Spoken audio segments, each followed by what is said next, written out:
What would you do if the people you trusted most decided you weren't worth bringing along?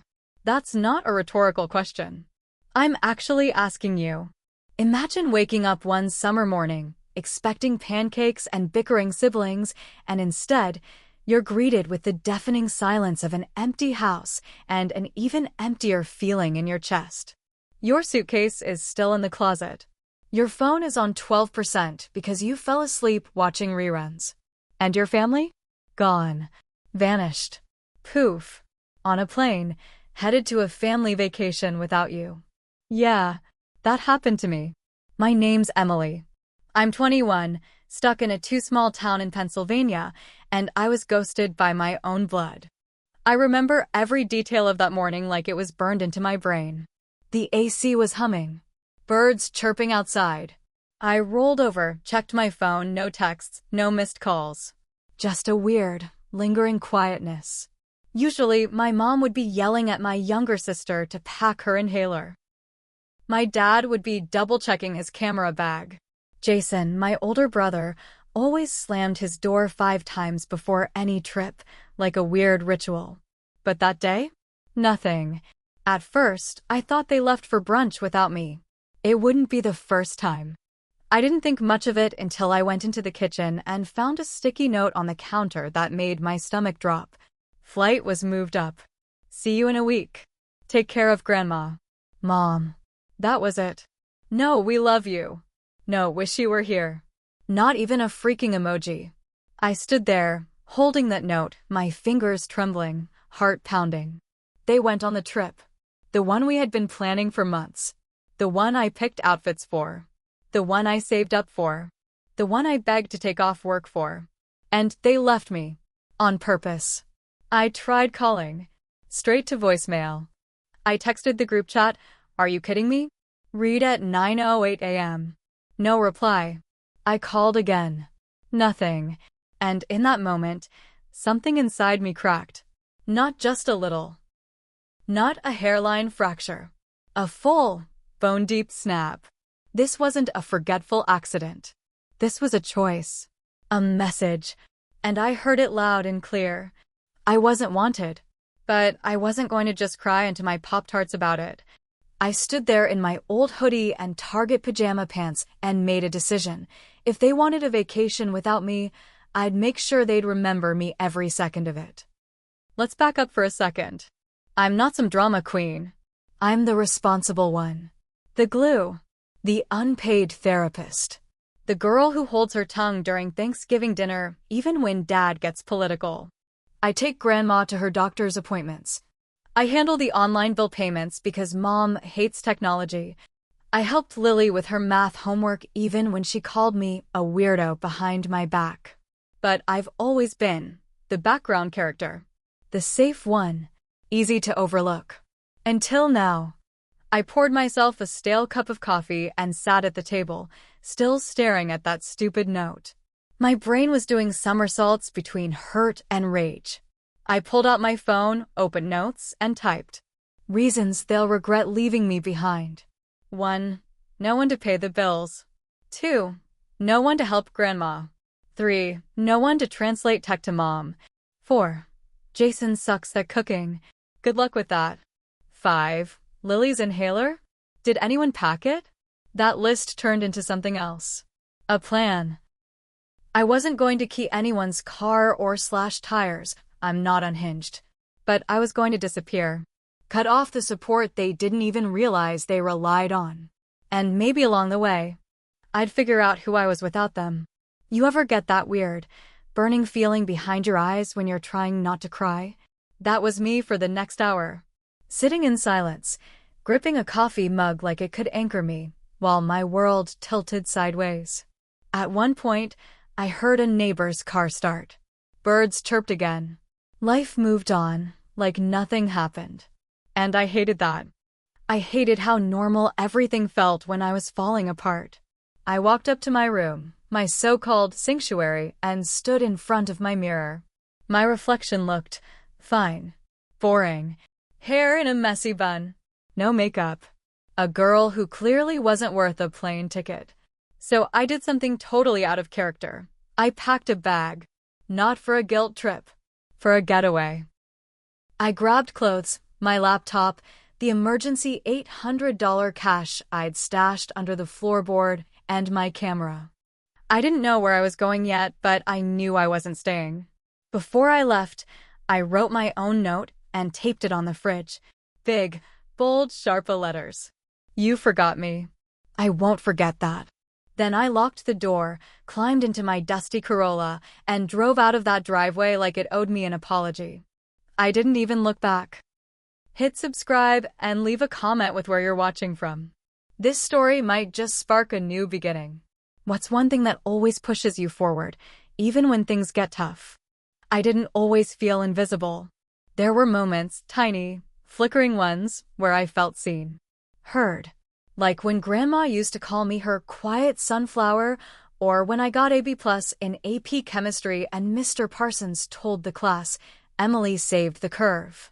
But those moments were rare, and they never lasted long. Mostly, I was just there. Not hated. Not loved out loud. Just tolerated. Growing up in the Walker house was like trying to win a game where no one told you the rules. You could do everything right and still lose. Lily, the baby, never had to try. She sneezed, and the world gave her a trophy. Jason, the golden boy, walked into a room and everyone clapped. Me? I could disappear in the middle of dinner and nobody would notice until the plates needed clearing. I wasn't dramatic or needy. I was the kid who folded laundry without being asked. Who stayed home with Grandma when she had her dizzy spells. Who canceled her weekend plans when Lily had a last-minute science fair project due tomorrow that she forgot about for 3 weeks. My parents never said it, but their actions screamed it. I was the backup plan. Let me paint the picture for you. My mom, Julie, is the kind of woman who watches HGTV with a notebook and actually writes things down. She lives for perfection.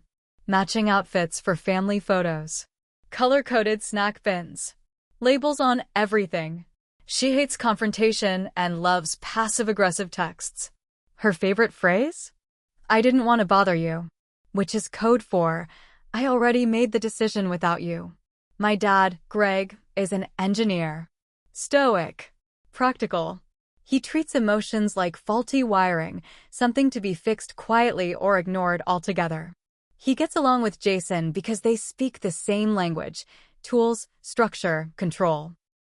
Jason, 24, recently graduated from MIT and never lets us forget it. He's tall, athletic, smart, and thinks sarcasm is a personality. He's also the kind of person who believes being logical is an excuse to be emotionally blind. And Lily? She's 16. Sweet-faced, big blue eyes, and deadly when she wants something. Everyone calls her sensitive, but I've seen her manipulate Mom into giving her the car keys and then cry because I looked at her weird. She knows exactly what she's doing. I used to think maybe I was adopted. Or cursed. Or born under a weird moon. But the truth is simpler and sadder than that. I just didn't fit their narrative. I wasn't needy enough to be babied or impressive enough to be bragged about. In high school, I didn't make waves. I got decent grades, worked a part-time job at a bookstore, and hung out with exactly 2 friends who both moved away by graduation. I didn't date much. I didn't party. I was the definition of low maintenance. Which made it easy to forget me. I remember one Christmas when I was 16. I bought everyone thoughtful gifts from my bookstore paycheck. A limited edition comic for Jason. A locket for Lily with her initials engraved. A smart speaker for Dad. A handwritten recipe book for Mom. And what did I get? A bath bomb set. From the clearance aisle. Still had the sticker on it. I smiled, said thank you, and quietly died inside. It wasn't about the gifts. It was about the effort. The intent. And the message was clear. I don't matter as much. So when they left me behind for that vacation, I wasn't entirely surprised. Hurt? Absolutely. But not shocked. Maybe I'd always known I was the easy one to leave behind. The one they could explain away. She was busy. She didn't seem interested. We didn't think she'd mind. Excuses. All of them. That night, I sat alone in the Airbnb I'd found in a town called Millbridge. One bedroom. One bathroom. A chipped coffee table and a couch that smelled like old perfume. But it was mine. And for once, I wasn't waiting for someone else to notice me. I opened my laptop and started typing.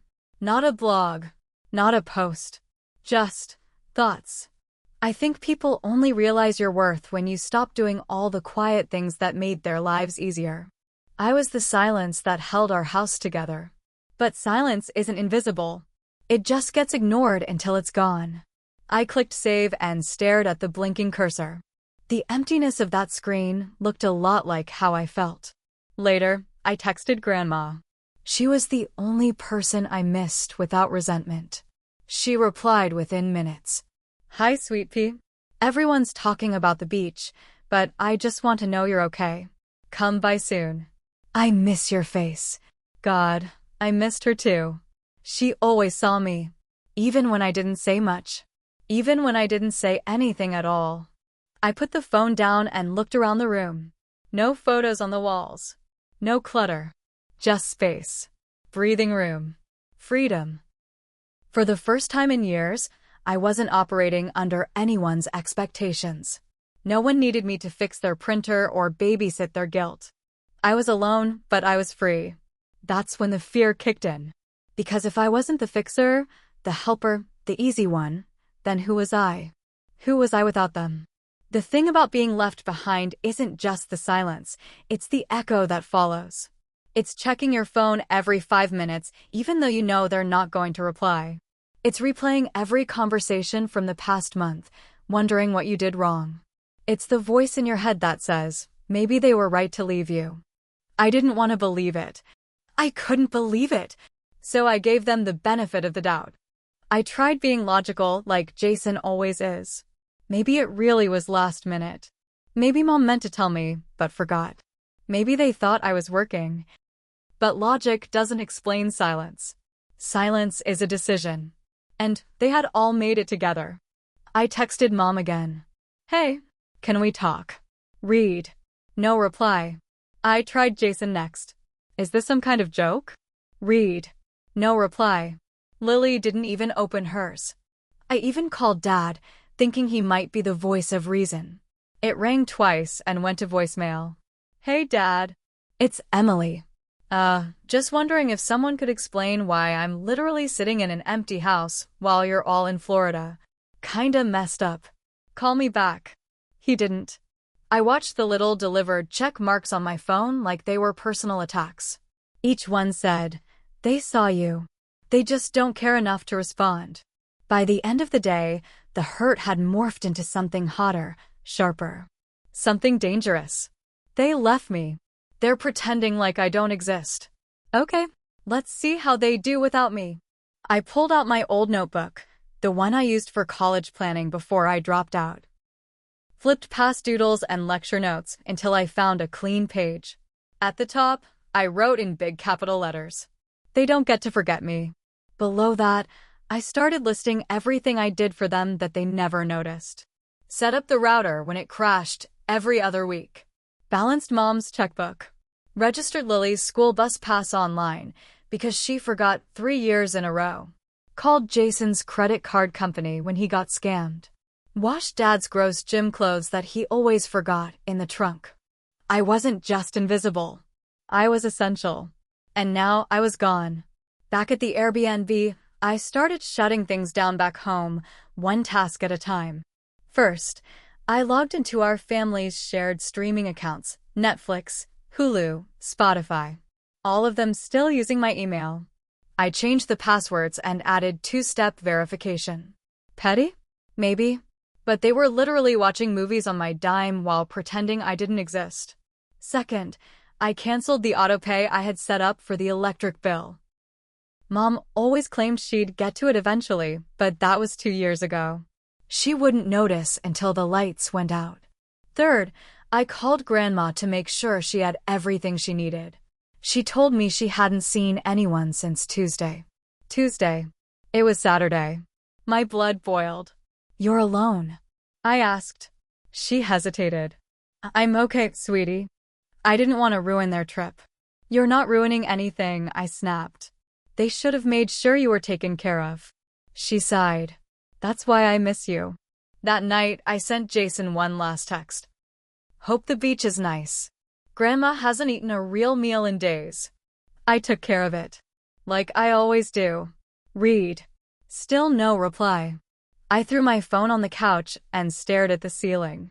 I felt like I was inside one of those snow globes, just waiting for someone to shake things up, but no one was coming. No one cared enough to reach in. So I shook it myself. I booked a meeting with a local real estate agent. It was impulsive, reckless, but I was done waiting for their permission to matter. Then I logged into LinkedIn and updated my profile for the first time in over a year. Added some freelance admin work, boosted my resume, even uploaded a new photo. I'd spent too long being the family secretary without ever calling it a job. That was about to change. The next morning, I called out of work. Not because I was lazy, but because I had things to do. Big things. I found a cheap co-working space downtown with decent Wi-Fi and free coffee. It wasn't glamorous, but it made me feel real. Like I had purpose. I sat down, opened my laptop, and wrote the first blog post for what would eventually become my side project, The Forgotten Middle. It started with just one sentence. This is for everyone who was the second choice, the last text, the person who showed up even when no one else did. I didn't publish it yet, but it was something. A beginning. That night, I lay in bed, scrolling through my family's vacation photos on Instagram. There they were, smiling on the beach. Tiki drinks. Matching shirts. Hashtag family forever. I wanted to laugh. I wanted to scream. So I commented. Looks fun. Wish I'd been invited. The comment got deleted 10 minutes later. Blocked. By my own mother. That's when I knew. This wasn't a mistake. It was a message. And I was going to send one back. Louder. Sharper. And unforgettable. There's a kind of rage that doesn't yell. It doesn't punch walls or throw dishes. It just writes things down. That's where I was. Sitting in the middle of a tiny Airbnb with off-white walls and a flickering ceiling light, writing out a list that felt more like a manifesto. It was titled exactly what it needed to be. Things they'll regret. Not just because they left me, because they underestimated me. I had spent years smoothing over family chaos, fixing things before they broke, quietly patching up holes no one else even noticed. I was the reason we hadn't collectively imploded. And now? They'd feel that absence like a missing lung. Here's how the list started. 1. No one to pay grandma's prescriptions. 2. No one to translate mom's digital life. 3. No one to renew dad's truck insurance. Spoiler alert, it expired last week. 4. No one to remind Jason about his online tuition payment for grad school. 5. No one to wake Lily up before 8 a.m. for her summer AP classes. Small things, right? But small things build foundations. Remove the glue, and the whole house starts cracking. I wasn't trying to destroy them. I wasn't a villain. I just wanted them to notice what life felt like without me in it. The funny thing was, I wasn't always like this. Revenge? Not really my thing. But when people push you far enough, when they write you out of the family narrative without so much as a heads up, it rewires something inside you. That rewiring turned into strategy. That night, I pulled out my laptop and started making changes. Not illegal ones. Not even cruel ones. Just quiet disruptions. First, I logged into our shared Amazon Prime account and switched the shipping address to my Airbnb. If they wanted a box of pool floaties and sunscreen, it was coming to me now. Then, I canceled the recurring grocery delivery. Jason wouldn't know how to function without his almond milk and protein bars. Watching him spiral from a lack of organic granola might have been the first time I actually smiled that week. I texted Grandma again just to check in. She told me Lily had left her 3 missed calls. Something about needing help with her AP class enrollment and no one answering at the school office. Apparently, she didn't know how to upload her transcript. I'd handled that for her the last 2 years. She probably didn't even know the password to her own email. Grandma asked me gently, "Are you okay, honey?" I told her the truth. No, but I'm getting there. And I meant it. For the first time in a long time, I was doing something for me. And in that moment, my list, my so-called revenge, didn't feel like punishment. It felt like freedom. I started to map out my next move. I needed a job that didn't remind me of the one I left behind. Something new. I applied for a front desk role at a local design agency, low pressure, steady pay, and most importantly, no one knew me. No history. No, she's just the helper. Just Emily. 2 days later, I got the call. Interview set. Wednesday at 10. I opened my suitcase to find something semi-professional. Most of my clothes were shoved in there with half-melted lip balm and charger cords. I picked a navy blue dress I hadn't worn since Jason's college graduation. The one I wore while he got all the attention, and I held Mom's purse. Fitting, I thought. While prepping for the interview, I caught a glimpse of myself in the mirror. Still looked like me. Still had the tired eyes. But there was something sharper now. More awake. I stared at my reflection and whispered, "Let them regret it." It wasn't just about being left out anymore. It was about claiming space. Making myself impossible to ignore. Back on Instagram, their vacation posts kept rolling in. Lily was in a cabana with a mocktail. Jason was parasailing. My dad had captioned a photo, "Family time, nothing better." I commented again. Just a single word. Interesting. Blocked. Again. This time by Jason. I laughed out loud. Not bitterly, just amused. For people who didn't want me on vacation, they were working really hard to erase me from it. But guess what? You can't block a ghost. And that's what I'd become. A ghost with unfinished business. I added a final item to my list. 6. No one to play peacemaker when it all blows up. And I knew it would blow up. They weren't a team without me. They were a bunch of people pretending to be one. Once the fake smiles faded, they'd realize that. And when they did, I wouldn't be there to fix it. Because fixing people who break you? That era of my life was officially over. There's something strangely empowering about being forgotten, once you stop crying about it. It was the 4th day since they left me, and by now I had fully disappeared from their lives. No texts, no calls, no mentions, no apologies. I wasn't even a footnote in their beachside selfies. And the weirdest part? They were fine without me. Or, at least that's what it looked like. But if you've ever been ghosted by people who raised you, then you know people who pretend they're okay are usually the ones unraveling the fastest. I decided to speed that up. I didn't rage post on Facebook. I didn't show up at the airport with a sign that said, "Forgot someone?" I just stopped holding everything together. The first sign that things were cracking came from Grandma. She called me early that morning. "I got a call from Lily," she said, her voice already tired. She was crying because she can't log into her school account. Said the deadline's in 2 days. I let that hang in the air. "Are you going to help her?" Grandma asked softly. "Not this time." She was quiet. Then she said the most important thing anyone had said to me that week. "Good. About time they learn." That's when I realized I didn't vanish. I stepped back. And when you're the one always holding the camera, stepping out of frame is the only way anyone sees the picture clearly. For the first time in years, I had no one to check on. No one to clean up after. No one to mute myself for. So I started learning what it meant to actually live for myself. I took walks, long ones, with no destination. I stopped checking my phone every 5 minutes.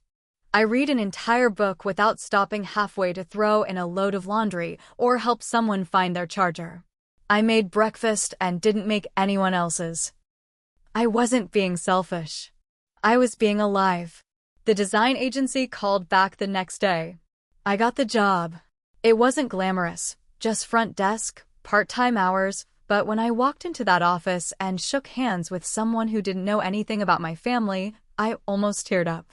Not because I was sad, because I was free. Meanwhile, back in Florida, the cracks were starting to show. I saw it through Instagram, where the posts became less frequent, the smiles more forced. In one video, Jason snapped at Lily over something off camera. In another, Mom posted a story with a caption that simply read, "Trying my best." I almost felt bad. Almost. But then I remembered, I used to be the best she tried with. I used to be the glue she leaned on when things fell apart. And she left me behind like a forgotten pair of sunglasses. Not anymore. That night, I took a long shower, washed off every bit of resentment I could. Stood there until the steam fogged the mirror and I couldn't even see myself. Then I looked in that blur and said out loud, "You are not their afterthought." I repeated it, louder, until I almost believed it. By the end of the week, I had a new routine. Wake up, journal, job search, write for the forgotten middle, read, walk, rest, and slowly, I felt the edges of myself coming back into focus. I wasn't just the helper, the planner, the backup sibling. I was Emily. No title, no role, just me. One night, while scrolling through old photos, I saw a picture of our family at Lily's 8th grade graduation. Everyone was smiling. I wasn't. I looked exhausted. Hair in a messy bun. Shoulders slumped. Half in the frame. Half out. I remembered that day. Lily forgot her speech. Jason didn't show. Mom was upset. Dad stayed in the car on a conference call. I handled everything, and I wasn't even thanked. I deleted the photo. Then I opened my notes app and wrote.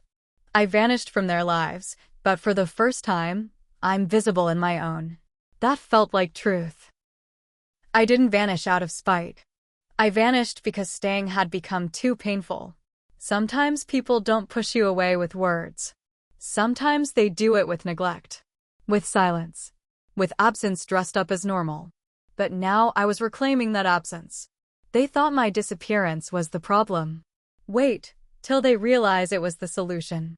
I didn't want revenge. I wanted accountability. And those are not the same thing. Revenge is loud, messy. It burns everything down. Accountability? It's quiet, controlled.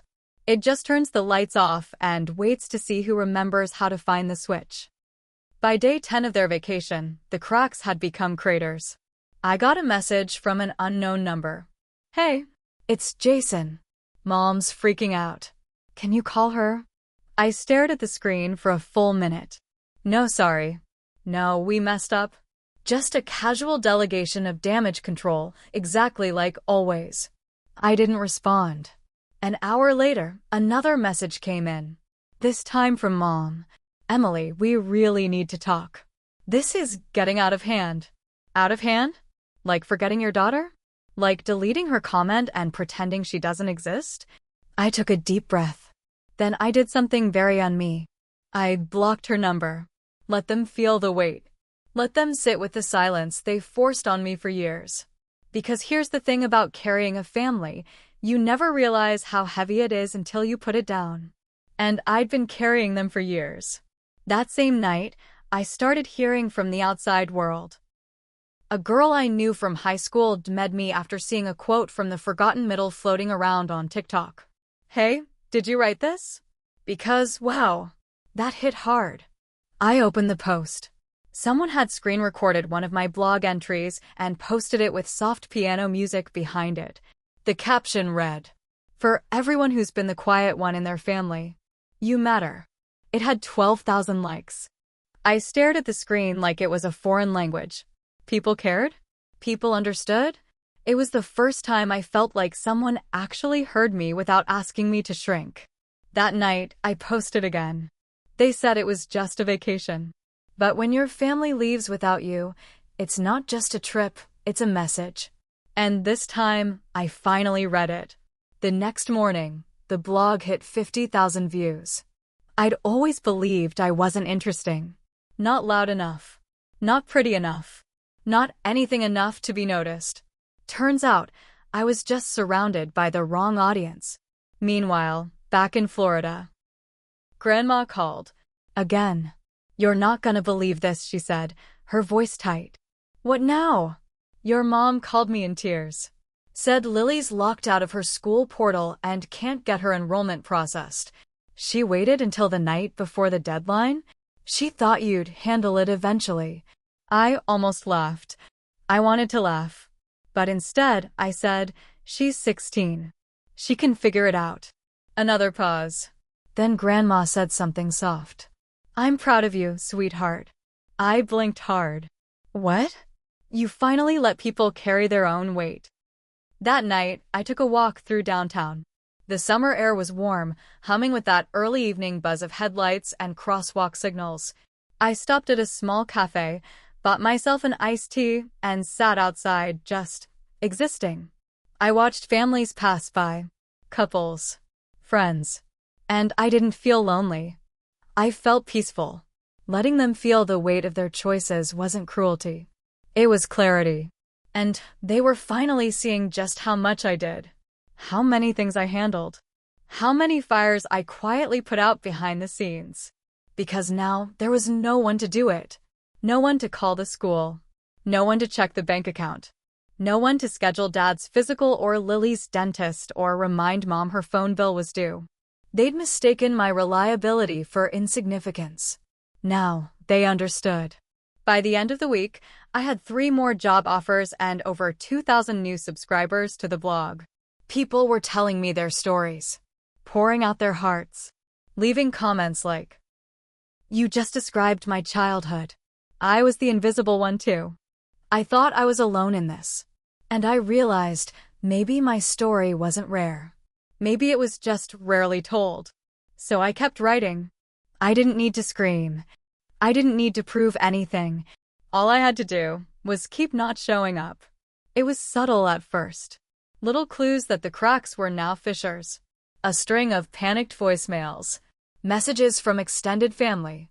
A sudden spike in comments from people I hadn't heard from since high school, each one tinged with a quiet, confused question. Hey, are you okay? Your mom posted something weird. I clicked the link someone sent me. It was a photo of the beach, the sky gray and moody. The caption read, "Families aren't perfect. Sometimes we get it wrong. Sometimes we lose someone we love without realizing it. Come home, Emily." No tags. No apology. Just a vague, soft-focused cry for sympathy. The comments were a mess. What happened? Did she run away? Emily? Isn't that your oldest? Wait, you left her behind? I stared at the screen, numb. This wasn't accountability. This was damage control. They weren't sorry for what they did. They were sorry people were finally watching. The next day, my dad called Grandma. Apparently, Jason's grad school account had been flagged for non-payment. His access to the student portal was suspended. He tried to play it cool, told them it was a glitch. But it wasn't. I'd canceled the autopay months ago, when I realized no one even noticed I was covering it. And Lily? Her summer class enrollment fell through. She missed the deadline. And blamed it on technical issues. Funny how their definition of technical issues was actually me. Grandma relayed all of this in a tone that was far too calm for the chaos she was describing. "I told your mother you weren't their secretary anymore," she said. And she cried. Real, full crying. Was it about me? No. It was about her. How she looked. How people were judging her now. That hit harder than it should have. Because it confirmed what I feared. She didn't miss me. She missed the version of herself that looked good when I was still holding everything together. That night, I lay in bed staring at the ceiling. I wanted to feel triumphant. Wanted to feel like the mastermind of a well-executed plan. But I didn't. I just felt tired. Because watching people panic when they finally have to carry their own weight isn't satisfying. It's sad, but it's necessary. It's how growth happens. And if they were finally starting to panic, then maybe they were finally starting to understand. At work, things were getting better. I was settling into the routine, answering phones, greeting clients, making small talk over coffee. It was ordinary, but in the best way. No one there asked me to fix their life. No one assumed I'd just clean up after them. They just treated me like a person. One afternoon, while sorting through mail, I overheard one of the designers talking about the forgotten middle. "I read this post last night," she said. "Blew my mind." It was like she put words to a feeling I've had since I was 12. I smiled to myself. Didn't say a word.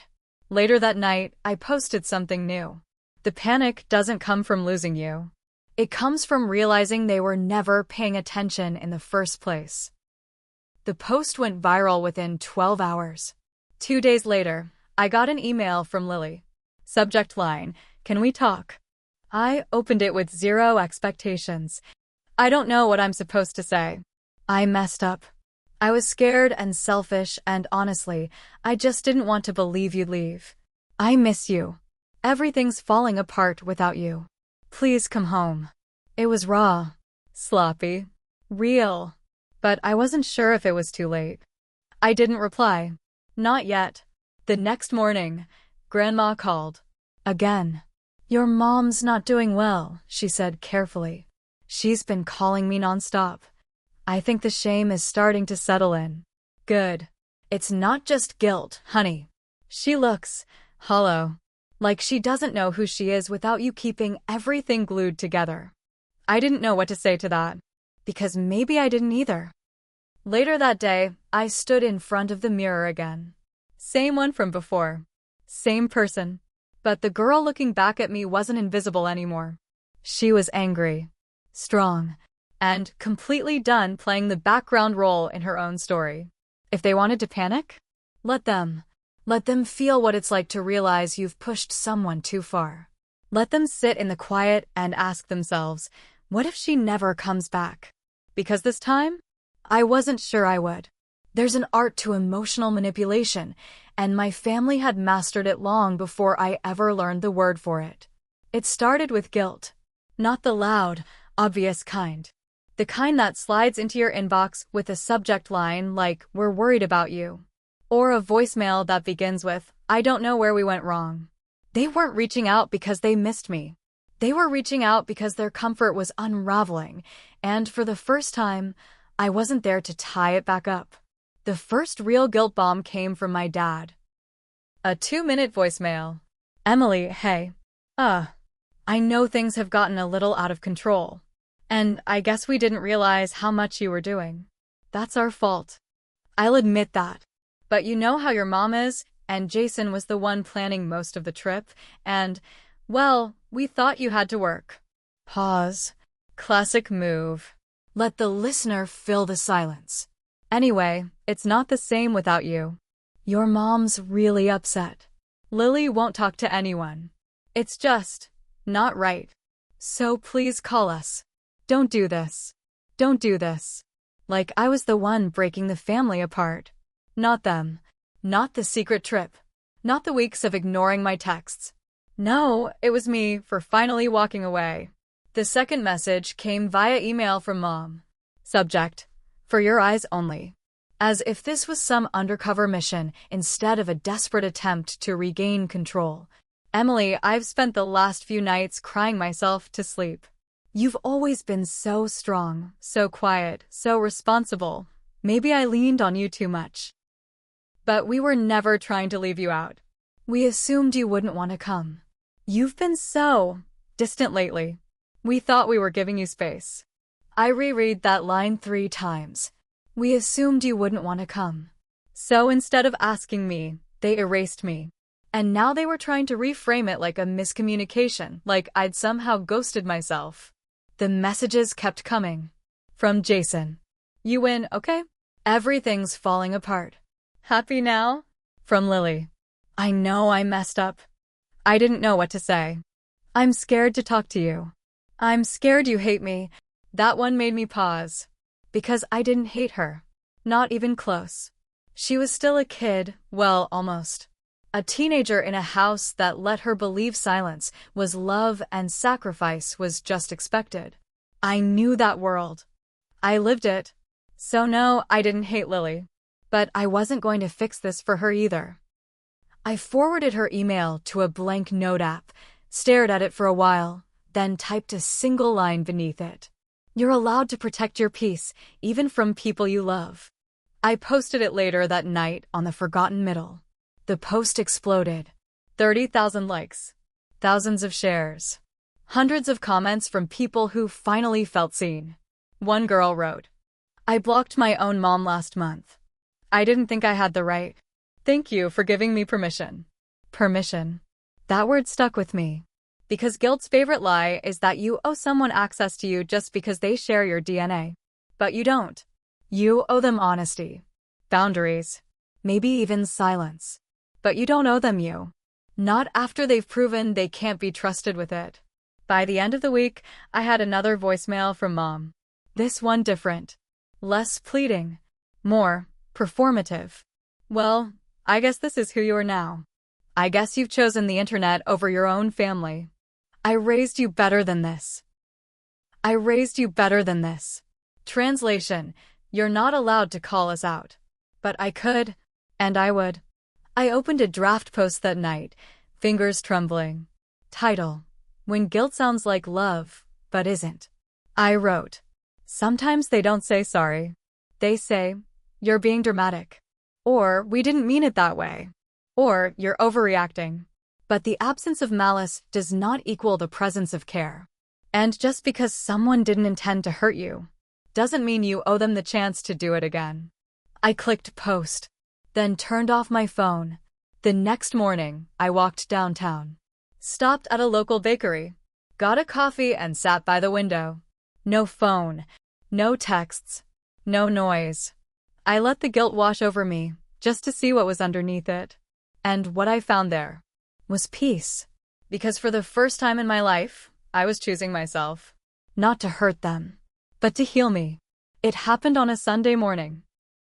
I was making coffee in my small Airbnb kitchen, humming under my breath, phone face down.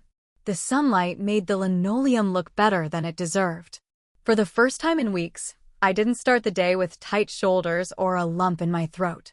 Then Grandma called, and all she said was, "They posted something." My stomach dropped. I opened Facebook first. There it was.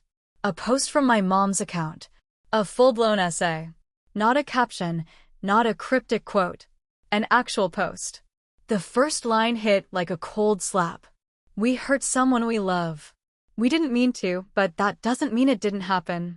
They tagged me. The first time they'd publicly acknowledged my name since the trip began. I sat down, coffee forgotten, and read it. Family isn't supposed to leave people behind. But we did. Not because we didn't love Emily, but because we assumed she didn't need us the way we needed her. We let her carry too much for too long. We let her become the background while we took center stage. And when she finally stopped carrying us, we crumbled and blamed her for dropping what we should have been holding ourselves. "Emily, we're sorry. Truly. Not just for the trip, but for every moment we made you feel invisible when you were the one holding everything together. You deserve better. From us. From family. From the people who were supposed to see you.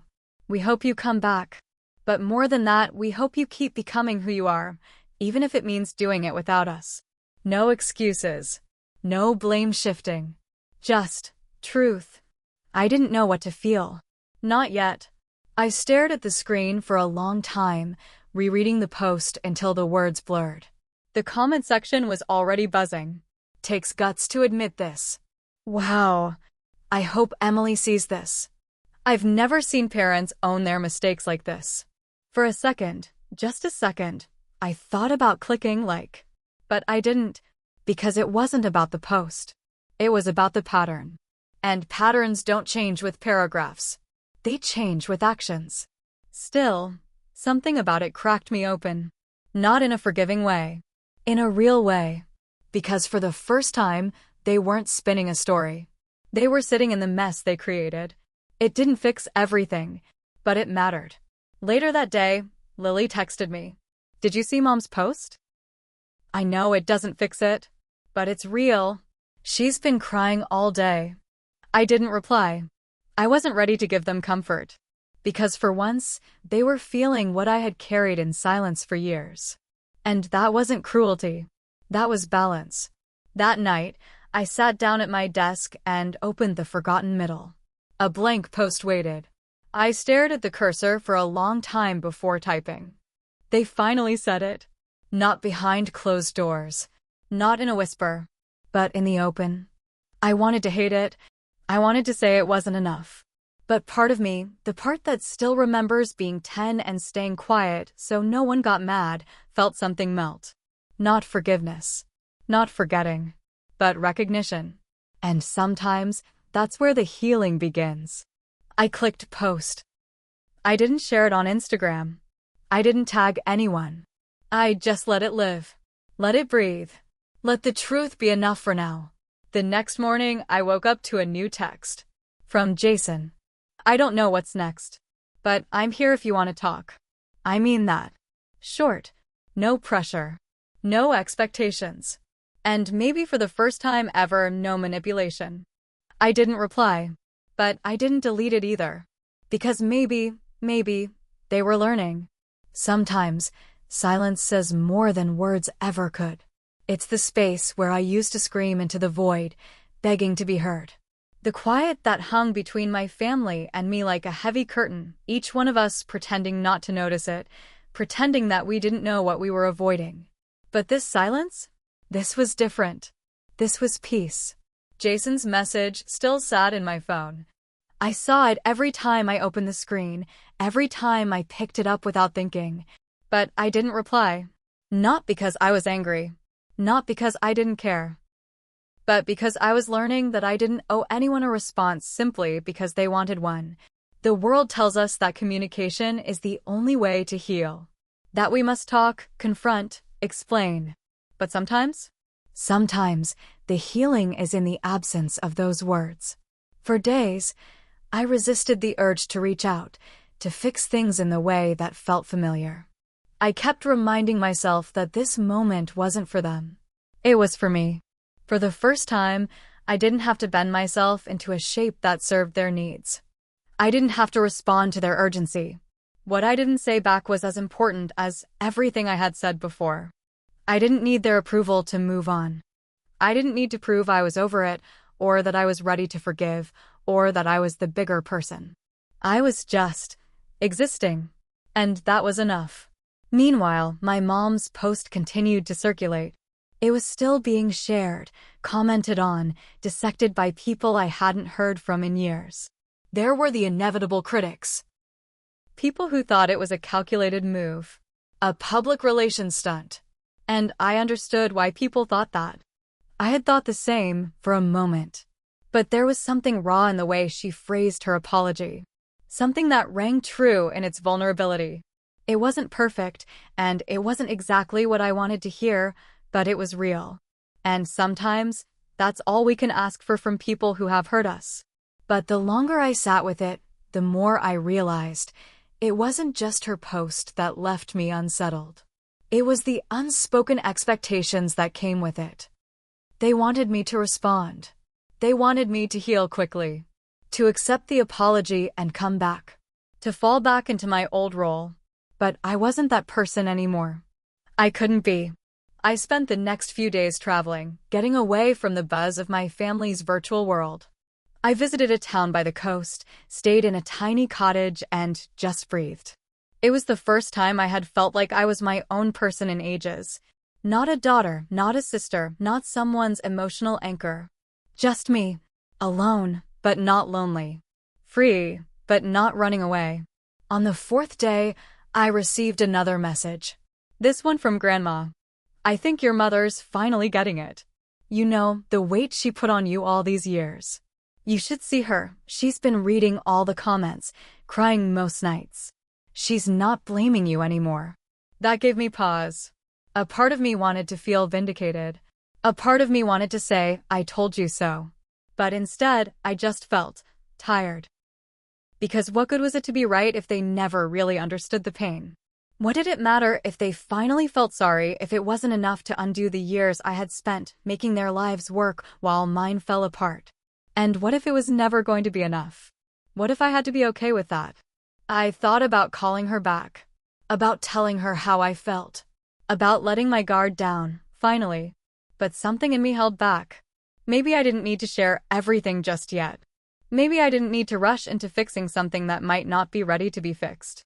And maybe, just maybe, I had spent too much of my life spilling my feelings, hoping it would lead to something beautiful. I didn't need their approval anymore. I didn't need their forgiveness either. What I needed was space. The following week, I did something I hadn't done in months. I logged off. I deactivated my social media accounts, closed down the blog, and put my phone in a drawer.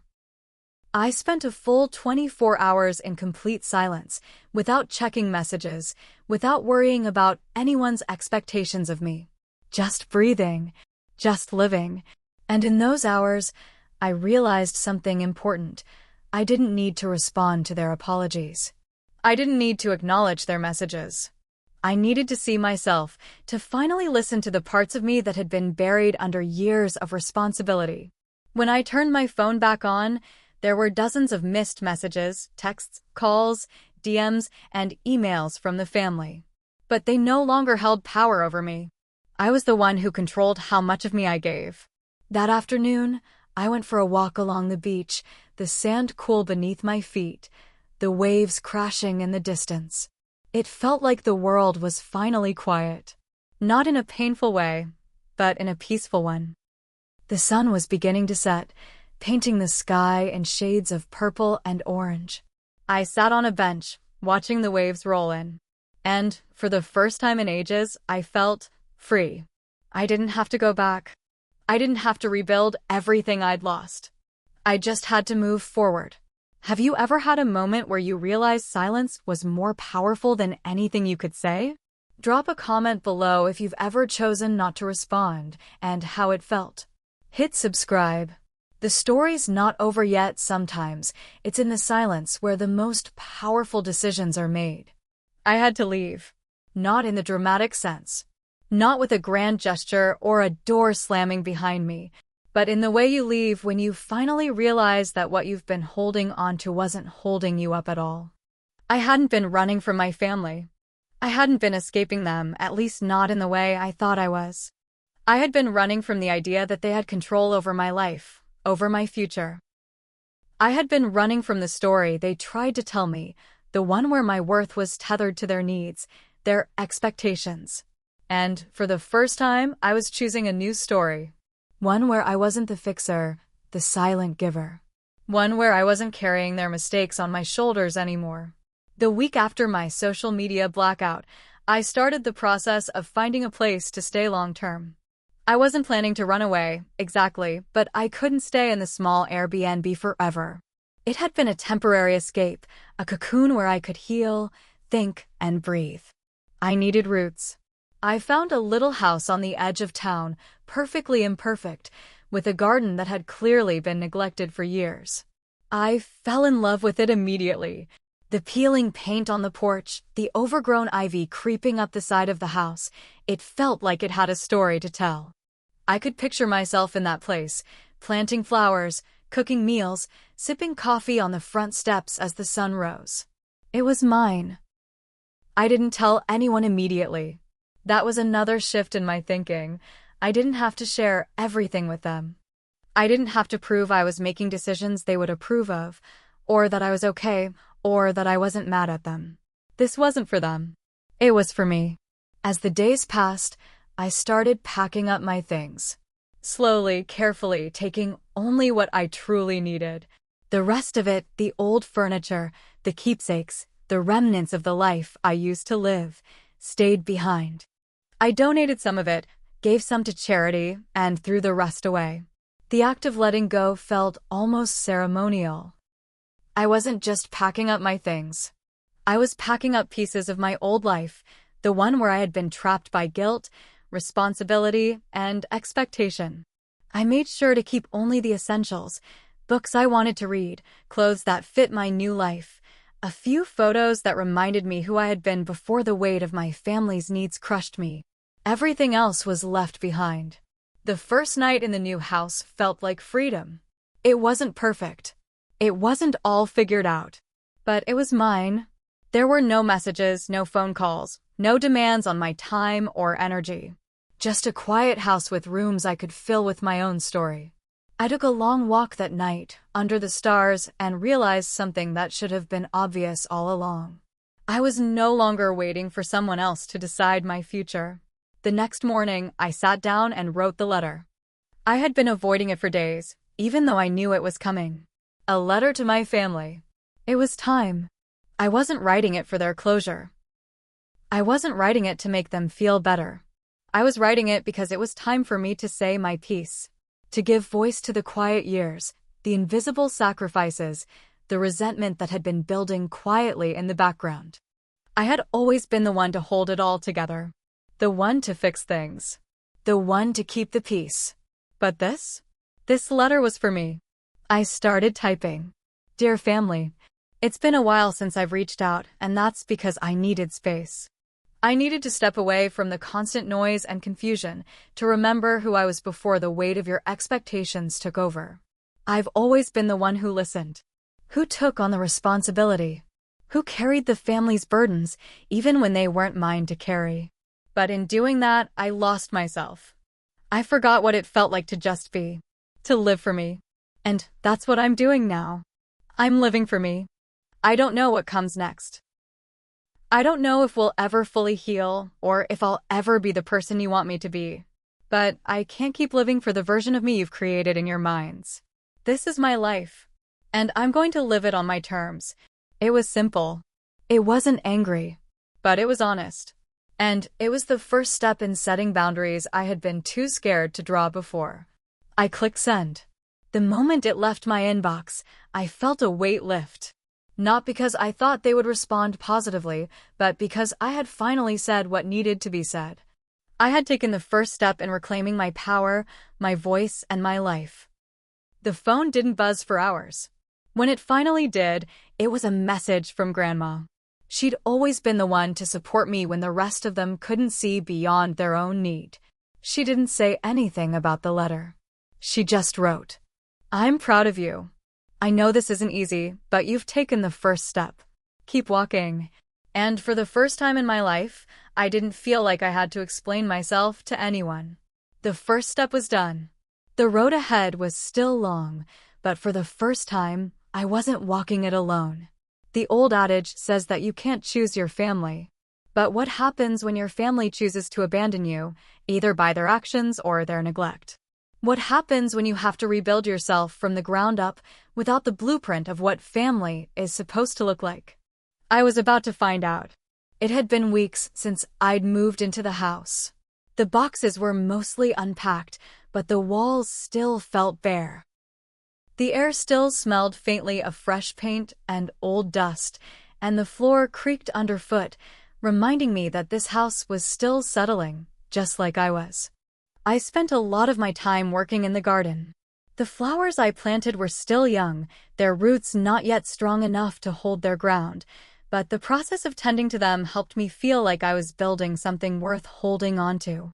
I didn't want to repeat the mistakes of my past, where I threw myself into a family dynamic that required me to sacrifice my own happiness. I had seen that before. Seen myself give until there was nothing left to give. Now, I was learning how to give to myself. One Friday afternoon, as I was digging into the soil, there was a knock at the door. My heart skipped a beat. For a second, I thought it might be my mom, or maybe even Jason. But when I opened it, I was greeted by someone completely unexpected. It was Lily. She stood there, holding a basket of muffins, her eyes wide, as if she wasn't sure what she was expecting to find. I stood in the doorway, speechless for a moment, before I finally let out a breath and stepped aside. "You came," I said, surprised at the mixture of relief and wariness in my voice. "I wasn't sure if I should," she admitted, holding out the basket. "But I wanted to bring these and see if we could talk." Her eyes weren't filled with the usual uncertainty. She was older now, stronger somehow. It was clear she had been thinking about me, about what I needed, about how she could be there for me. I invited her in, and we sat on the porch. I didn't offer tea or coffee. There was no need for the pleasantries that came with awkward family visits. I wanted to just be with her, to see if we could talk without all the old baggage weighing us down. Lily set the basket of muffins between us, and for a while, we just watched the sun dip behind the horizon. I didn't know what to say, she finally said, her voice soft. I was scared that you were done with all of us. Done with the family. I could see the hurt in her eyes, and I realized how much she had carried in silence as well. She wasn't just my little sister anymore. She had her own scars from growing up in a household that expected her to be perfect, to be the good child, to never make waves. I'm not done, I said, the words tasting like truth on my tongue. But I can't go back to the way things were. I can't be the one to hold everything together anymore. Lily nodded, her eyes glistening. I get it. I don't want you to be anyone's emotional crutch anymore. She paused, looking down at her hands. I just wish I had known sooner. I wish I had been there for you when you needed it. It was the first time I had ever heard those words from her. Not in a blaming way, not in a I was the victim way. She was admitting her own failure, and that was a big thing for Lily. We had both been playing roles for so long, and finally, the masks were coming off. I didn't know how to ask for help, I admitted. I didn't even know how to ask for what I needed. I just kept giving. I thought that was what I had to do. Lily reached over and took my hand. You don't have to do that anymore. We're all learning, aren't we? We're learning how to be with each other instead of around each other. It was the first time someone in my family had really seen me. Not just the parts they wanted to see, or the parts one let them see, but the whole person. The one who had been hurt, who had been strong for everyone else, but who had forgotten how to ask for help. I didn't realize it in the moment, but that was the beginning of the new kind of family I was building. Not a perfect family. Not a family without mistakes. But a family that could see each other for the first time in years. Over the next few months, I started making more room for people who cared about me, but who also respected my boundaries. It wasn't easy. It wasn't always comfortable. But the more I let myself be seen, the more I understood that true connection didn't come from doing everything right. It came from vulnerability, from admitting that we're all human and flawed. Jason reached out again a few weeks later. This time, I replied. It was brief, just a hey, I've been thinking about you. How's life? But it opened the door to a new kind of relationship, one that was based on respect and understanding rather than obligation. Even my parents began to make small efforts, though they were slow. I didn't need them to make grand gestures. I didn't need them to fix everything. I just needed them to try, to meet me halfway. But the real shift came when I found people outside my family who were willing to show up for me in ways my blood relatives couldn't. I joined a local writers group. It was there that I met Kate, an artist who shared my passion for storytelling, and Liam, a musician who spent hours talking about how songs could heal broken hearts. They weren't family by blood, but they were family by choice. And I began to understand something new. Family isn't just about who you're related to. It's about who chooses to be there, who chooses to care, who chooses to see you for who you are, not for what you do for them. The garden in my backyard flourished. The house slowly turned into a place that felt like home. The walls filled with photos, drawings, and books. Not just remnants of my old life, but signs of a new one. And I was okay with that. I was building a family that was mine, a family of people who knew the value of respect, of boundaries, of showing up. I'd spent my whole life caught between two worlds, the one I was expected to fit into and the one I knew I was meant to create for myself. But the space between those two worlds, that's where I had been stuck for so long. It was the place where dreams died, where expectations flourished, and where I didn't know which way was forward anymore. But now I was ready to turn the page. It had been a year since I left the family home, a year since I had walked out the door, not knowing what would happen next, but fully convinced that I couldn't stay in a place that didn't honor my truth. And while I hadn't always been certain of my path, the road was becoming clearer. Every day, I could see my future, my real future, starting to take shape. The house had become a sanctuary, not just for my body, but for my mind. It had transformed from a place of escape into a place of creation. I wasn't just existing here. I was building, dreaming, and becoming. I started writing again, and not just in the passive, half-hearted way I had before. Writing was no longer a way to fill the silence.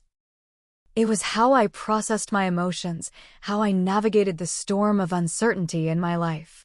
I wrote about everything, the grief, the freedom, the guilt, the joy.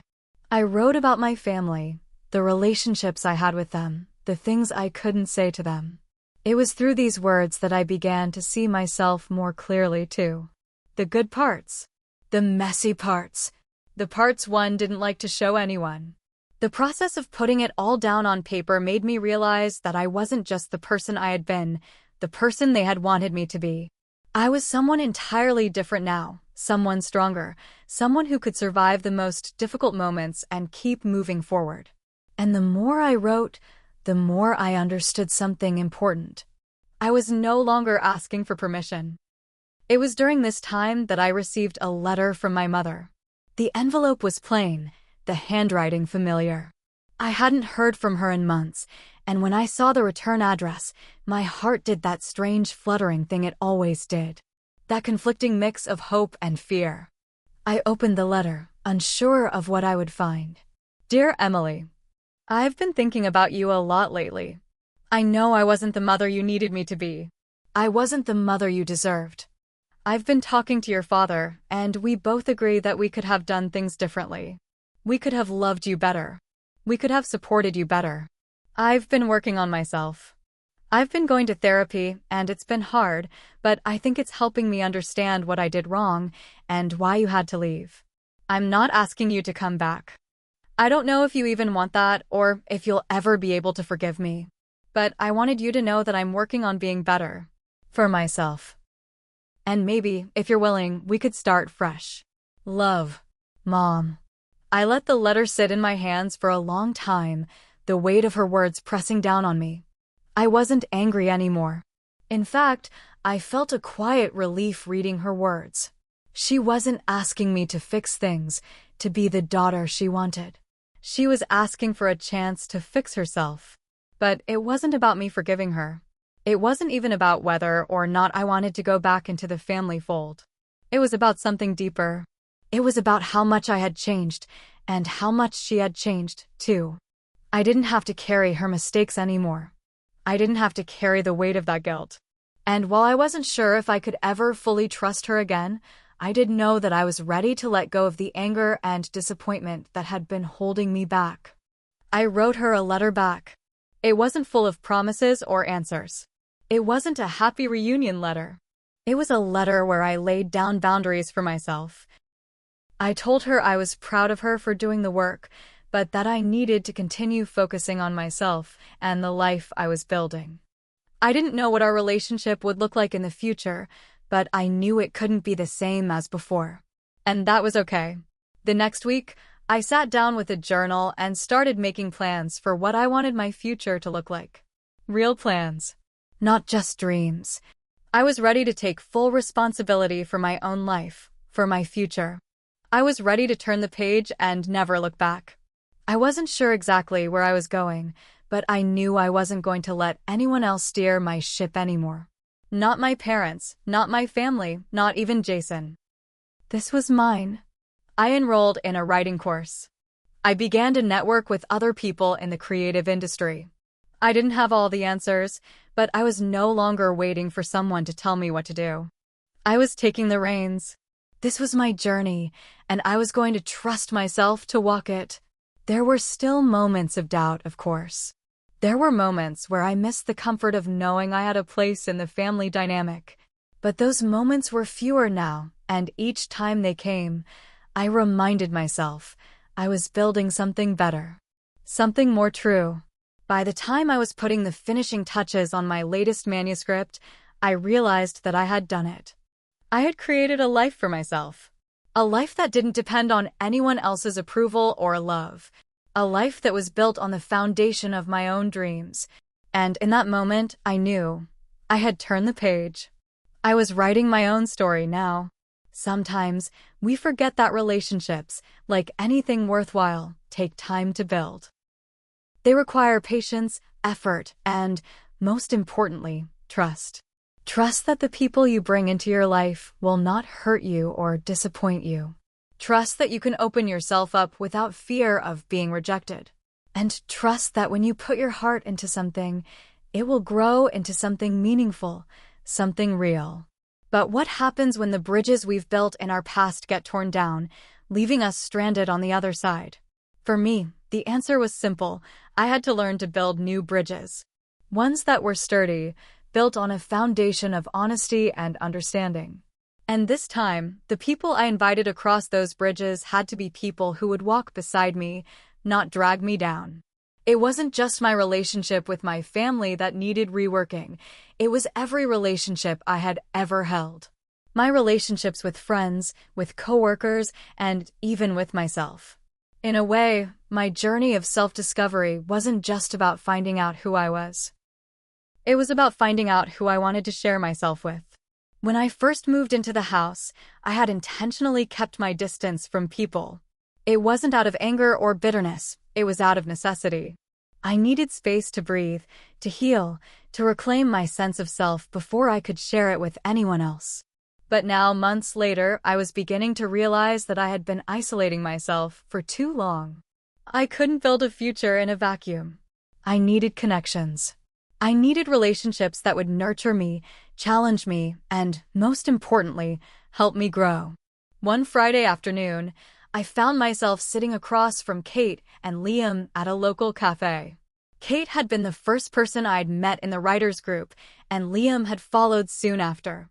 Over the weeks, we had grown closer, meeting regularly for coffee and to share our work.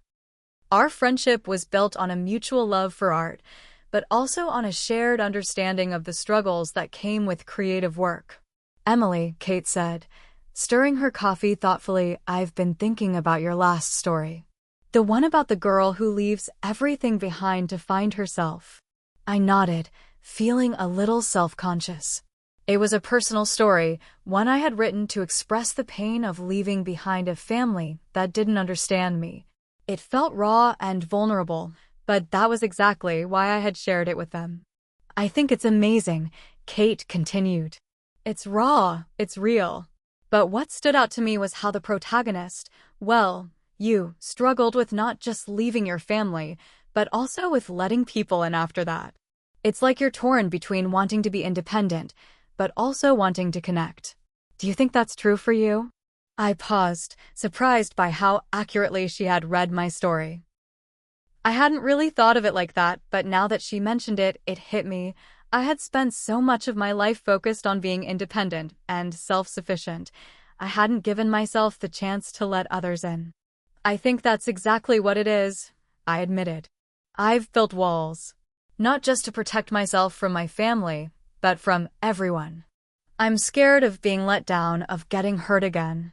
But at the same time, I'm tired of being alone." Liam, who had been quietly sipping his drink, looked up at me with a soft expression. "I get it. You're not alone, though. You've got us. And you've got yourself. And if you're ready to take that next step, we're here." His words were simple, but they hit me harder than I expected. It wasn't just that I had been isolating myself from the people I cared about. I had been isolating myself from the possibility of real, supportive friendships, ones that were based on respect and mutual understanding. After that conversation, I spent the next few days thinking about my next steps. It wasn't just about rebuilding my relationship with my family or starting a new one with the people I'd grown close to.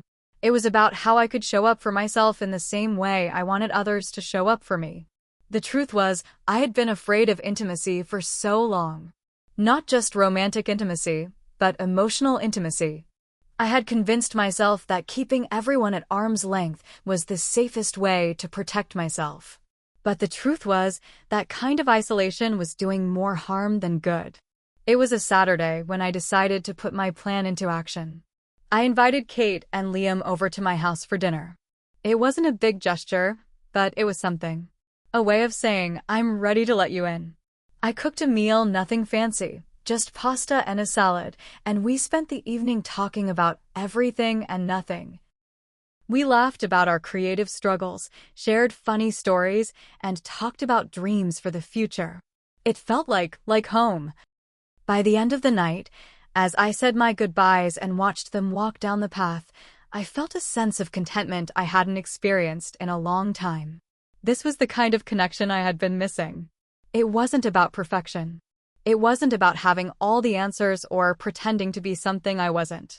It was about showing up for each other, flaws and all. The next day, I sat down at my desk and began writing.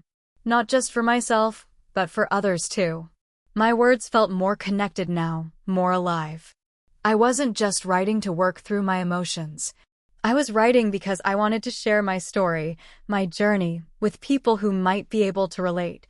It wasn't just about self-expression, it was about building bridges.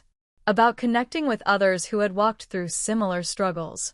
In a way, I had already started building those bridges. And while it wasn't easy, it was worth every bit of effort. Because true connection wasn't something I could achieve alone. It was something that required both giving and receiving, understanding and being understood. I took another step that evening. I picked up the phone and called my mom. It had been months since we last spoke, and while we weren't ready for a full reunion, I was ready to try again. To begin rebuilding the bridge between us. "Hi, Mom," I said when she picked up. "I've been thinking about you." Her voice cracked with emotion. "I've been thinking about you too, Emily." "I'm so sorry." "I just want you to know I'm here whenever you're ready." That was all it took. A simple step. A small gesture. But it was a start. And sometimes, that's all you need. A start.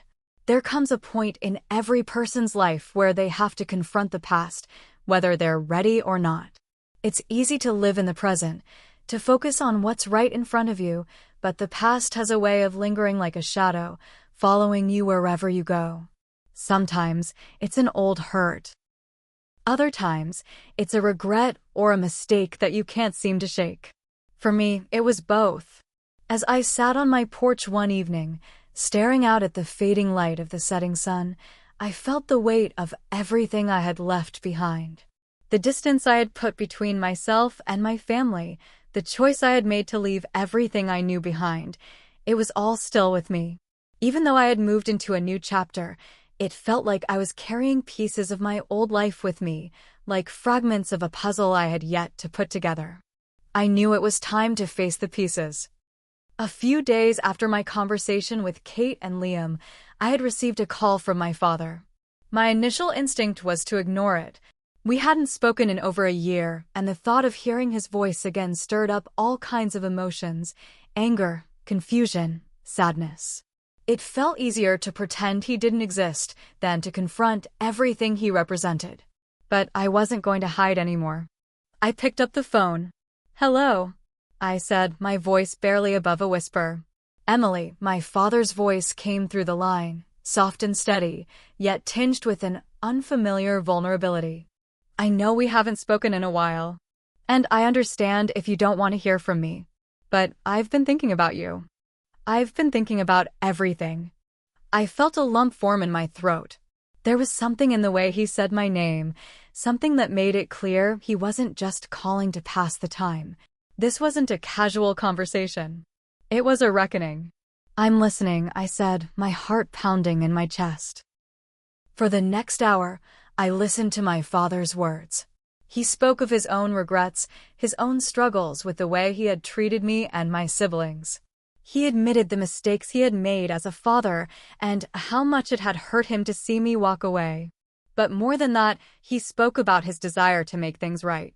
He wanted to rebuild the bridge between us, but this time, he was coming at it from a place of humility. He wasn't asking me to forgive him immediately or to forget what had happened. He was asking me to consider the possibility of starting fresh, of creating a new relationship built on understanding and mutual respect. I was silent for a long time after he finished speaking. It wasn't that I didn't want to talk to him. I didn't know how. The years of pain, of disappointment, of silence, felt like a wall between us, one that I didn't know how to break down. I don't know if I can just jump back into this, I finally said. I don't know if I can forgive you right away, but I'm willing to try. For me. For us. There was a long pause, and when he spoke again, his voice was thick with emotion. I'll take whatever you can give, Emily. I know I don't deserve it, but I'll be here when you're ready. After that conversation, I sat for a long time, reflecting on everything that had happened. My heart was heavy, but it wasn't as burdened as it had been before. It was as though a weight had been lifted, just a little, but enough to make room for something else. Healing. I knew it wasn't going to be easy. Rebuilding a relationship with my father, with my family, would take time. But for the first time in a long while, I felt like I had taken an important step, not just toward forgiveness, but toward understanding. The next day, I decided to go through some old boxes I had stored in the attic. These were boxes filled with memories, pictures, journals, old letters. Things I hadn't looked at in years. As I pulled the first box down from the shelf, I felt a wave of nostalgia wash over me. It was strange to think about how much time had passed, how many years had been packed away in these cardboard boxes. I opened the first one and began sorting through the contents. There were photos from family vacations, cards from my childhood birthday parties, letters from my best friends at the time. Some of these memories were sweet, others bittersweet. It was hard to look at them without feeling a pang of regret. But then, as I came across an old journal, something shifted inside me. I realized that these were not just remnants of my past. They were pieces of my story, my whole story. And, for the first time, I wasn't ashamed of them. I spent the rest of the afternoon reading through old journal entries, revisiting thoughts and feelings I had long forgotten. Some of it was painful, but I also saw how far I had come. The person I had been wasn't who I was now, but she was part of me. Every mistake, every moment of sadness, every triumph had shaped me into who I had become. And with that realization came another. I didn't need to bury my past. I didn't need to be ashamed of it. I just needed to understand it. To look it in the face and see it for what it was, not a series of failures, but a collection of lessons. The next week, I made another difficult decision. I called my mom. I had avoided reaching out to her for so long, unsure of how to approach the conversation. But I realized that if I wanted to heal completely, I couldn't just confront my father. I had to face her too. Mom, I said when she picked up, I've been thinking about our relationship. About everything. And I think it's time for us to have an honest conversation. There was a pause on the other end of the line. I've been waiting for you to say that, Emily, she said softly. That conversation wasn't easy. It was filled with tears, with apologies, with uncomfortable silences. But it was real. And it was the first step toward a new kind of relationship. One based not on the expectations of the past, but on mutual respect and understanding. I learned something in that moment, something that would stay with me for the rest of my life. The past doesn't define you. It's what you do with it that matters. By facing it, I wasn't allowing it to control me. I was taking back my power. The hardest thing to do isn't always facing the past. Sometimes, it's letting go of it. Letting go of the hurt, the anger, the resentment that has built up over years. We hold on to these emotions, these memories, because they give us a sense of control. If we're angry at someone, it's because we believe they've wronged us. If we're hurt, it's because we believe they should have done better. But what happens when we let go of those feelings? What happens when we stop holding onto the past and start focusing on the present? For me, it was like breathing for the first time in years. It wasn't easy, but it was liberating.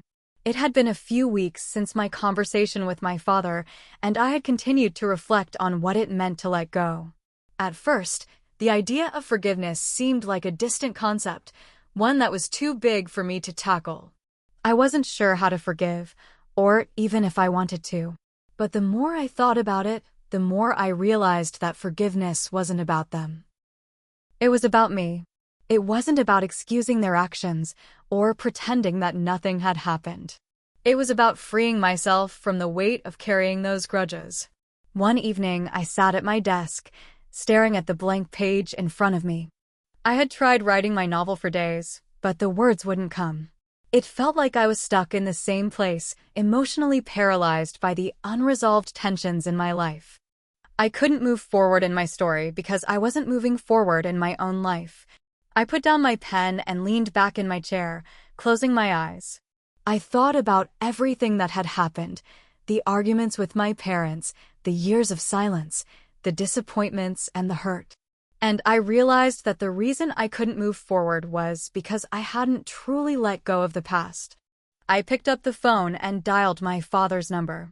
It was late, but I knew this was a conversation that had to happen now before I could fully release the past and move forward. He picked up on the second ring. "Hello," he answered, his voice tentative. "Dad," I said, my voice steady, "I've been thinking a lot about everything we've talked about. About forgiveness. And I've realized something. I've been holding on to anger and resentment for so long that it's been eating me up inside. I don't want to live like that anymore." There was a long pause on the other end of the line. I could hear the sound of his breath, like he was processing what I had said. "I'm sorry, Emily," he finally said. "I've been holding on to a lot of my own guilt. I should have done better. I should have been there for you in ways that I wasn't. But I'm glad you're ready to let go of the anger. I don't know if I can let go of everything all at once," I admitted, "but I'm ready to try. For me." And that was the turning point. Letting go didn't mean that everything was okay. It didn't mean that the past wasn't painful or that I suddenly forgot all the hurts that had been inflicted. What it meant was that I was choosing to release the hold those things had on me. I was choosing to stop carrying the emotional baggage from the past into every new moment. The next day, I reached out to my mom. She had been waiting for this moment too, and she picked up the phone with a sense of relief in her voice. We talked for hours, revisiting old wounds and acknowledging our pain. We didn't shy away from the tough topics. We faced them head-on, but instead of fighting, we found a way to heal. I apologized for the way I had distanced myself from her. She apologized for the times she had tried to control my choices. And slowly, we began to rebuild the trust that had been broken. Letting go didn't stop there. It was a process, one that continued over time. It wasn't just about my family. It was about my friends, too. I had been holding on to old grudges, feeling slighted by people who had never truly meant to hurt me. I had let small misunderstandings fester into larger issues, and it was time to let those go as well. Kate and Liam were still my closest friends, and over time, I began to realize that I had been holding myself back from truly connecting with them. I had been afraid of being too vulnerable, of allowing myself to depend on others. But they hadn't let me go.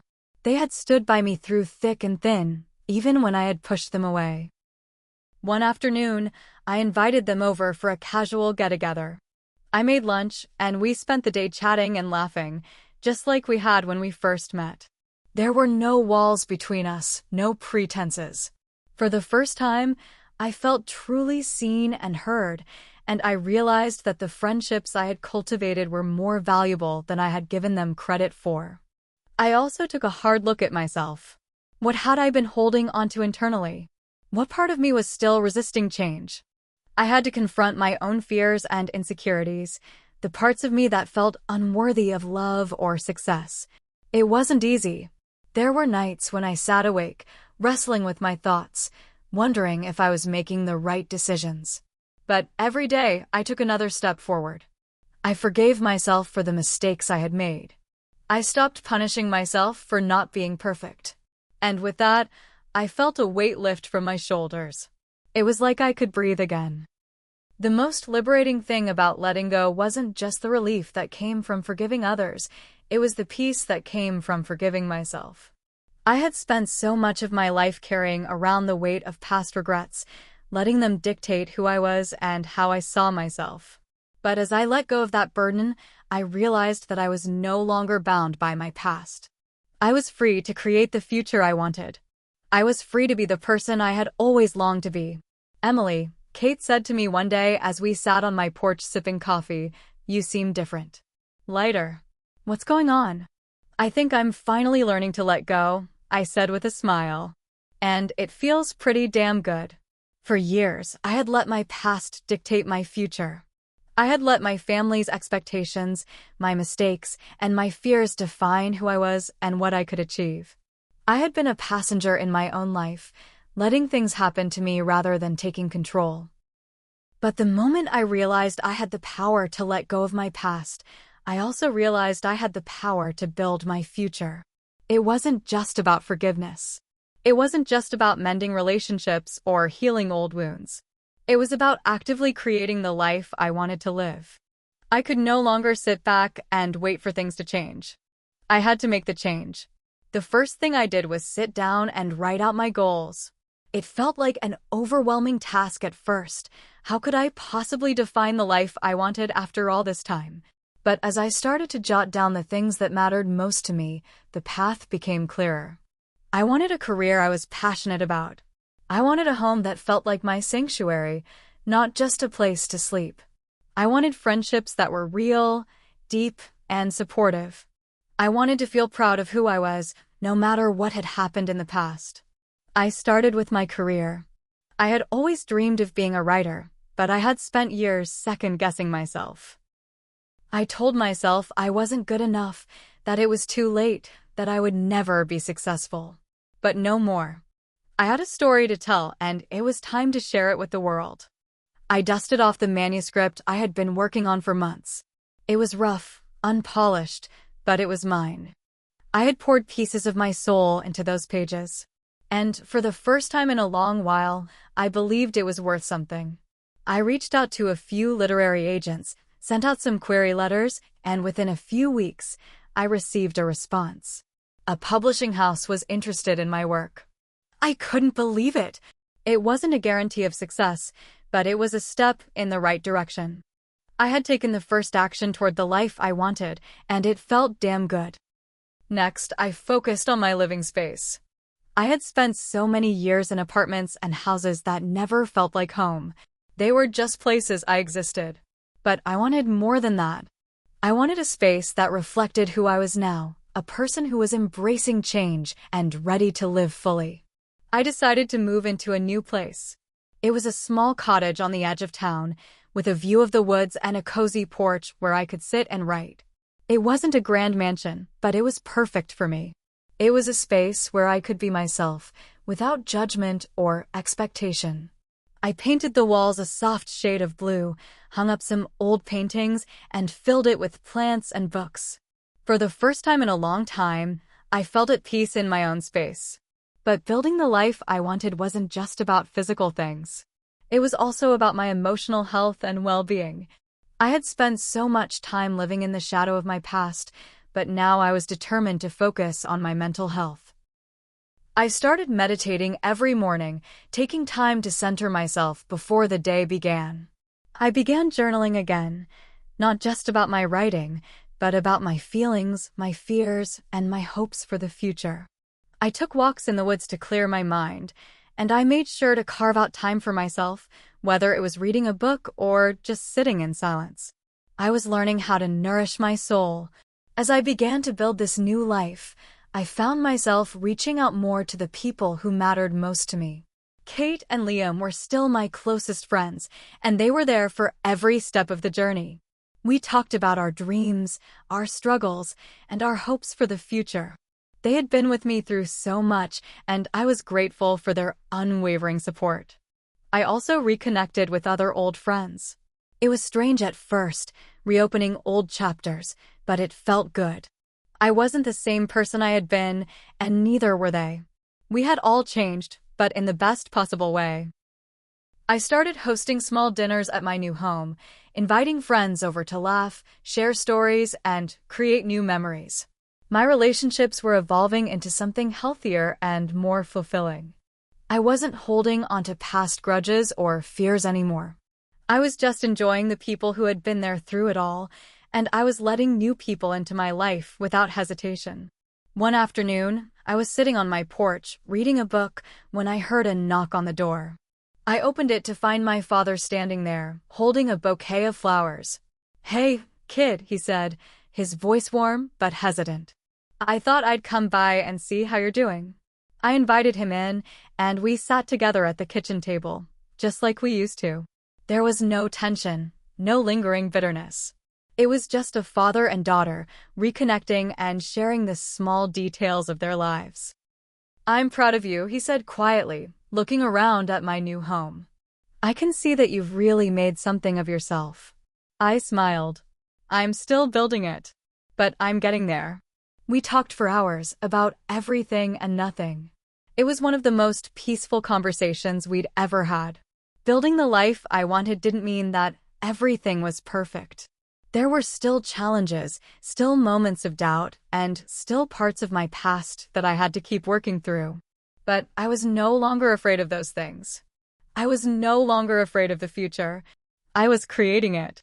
The most powerful thing I learned in this process wasn't that I had the power to change my circumstances. It was that I had the power to change myself. I was no longer waiting for life to happen to me. I was taking ownership of my journey.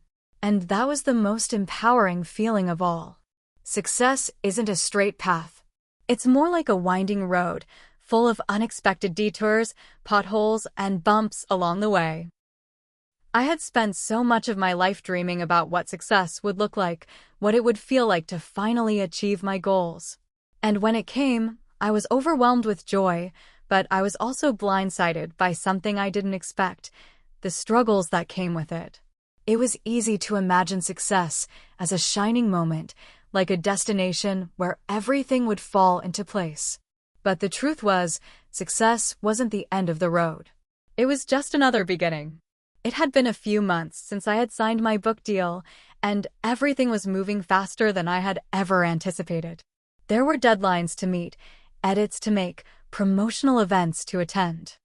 I had to learn how to juggle all of these responsibilities while still holding onto the personal life I had worked so hard to rebuild. At first, it felt exhilarating.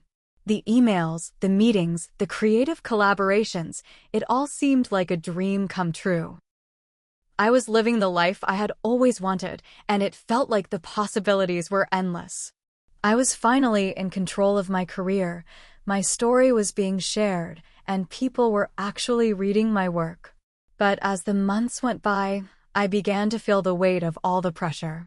There were moments when I doubted myself, when the fear of not being good enough crept in. The constant demands on my time were exhausting. It was like I was constantly playing catch-up, trying to stay ahead of the game while trying not to lose myself in the process. One day, I found myself sitting in front of my laptop, staring blankly at the screen. I had a deadline looming over me, and the words just wouldn't come. My mind was racing with a million thoughts, but none of them seemed to fit together. My editor was waiting for the next chapter, my agent was asking for updates, and my friends were reaching out to make plans. I had become so consumed with work that I was losing touch with everything else. Kate called me that afternoon, sensing that something was off. She knew me too well. "Hey," she said, her voice calm but concerned. "How's it going with the book?" I sighed, rubbing my eyes. "It's a lot. I've got so many things on my plate right now, and I feel like I'm drowning. Every time I think I'm getting a handle on it, something else comes up. I don't know how much longer I can keep up this pace." She was quiet for a moment before responding. You don't have to do it all. You've worked hard to get here, but it's okay to take a step back and breathe. You're allowed to rest. You're allowed to ask for help. Success doesn't mean you have to burn yourself out." Her words hit me like a ton of bricks. I had been pushing myself so hard, trying to prove that I deserved everything I had achieved, that I had forgotten to take care of myself along the way. I was trying to keep up an image of perfection, of someone who had it all together, but inside, I was falling apart. The next day, I took Kate's advice and made a change. I started prioritizing my mental health. I cleared my schedule for a few days, telling my team I needed time to recharge. It felt strange at first, like I was letting people down, but I soon realized that I couldn't pour from an empty cup. I had to take care of myself before I could give my best to anything else. I spent the next few days away from the pressure. I took long walks, read books just for fun, and spent time doing nothing at all. It was exactly what I needed. It wasn't about quitting or giving up. It was about finding balance. But the struggle wasn't over. Even though I had taken time for myself, the pressure was still there, lurking in the background. I had to find a way to manage my success without letting it control me. I began setting boundaries, something I had never been good at before. I learned to say no when I was stretched too thin, and I learned to delegate tasks that didn't require my immediate attention. I had to remind myself that success didn't mean doing everything by myself. It meant building a team, asking for support, and allowing myself to rely on others when I needed to. One of the hardest things about success was learning how to handle failure.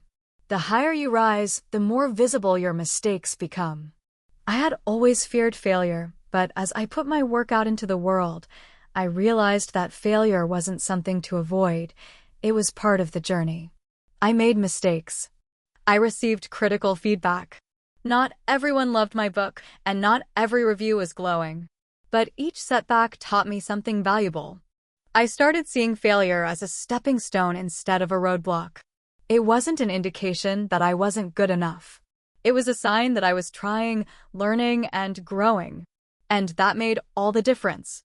As I navigated these challenges, I found myself becoming more resilient.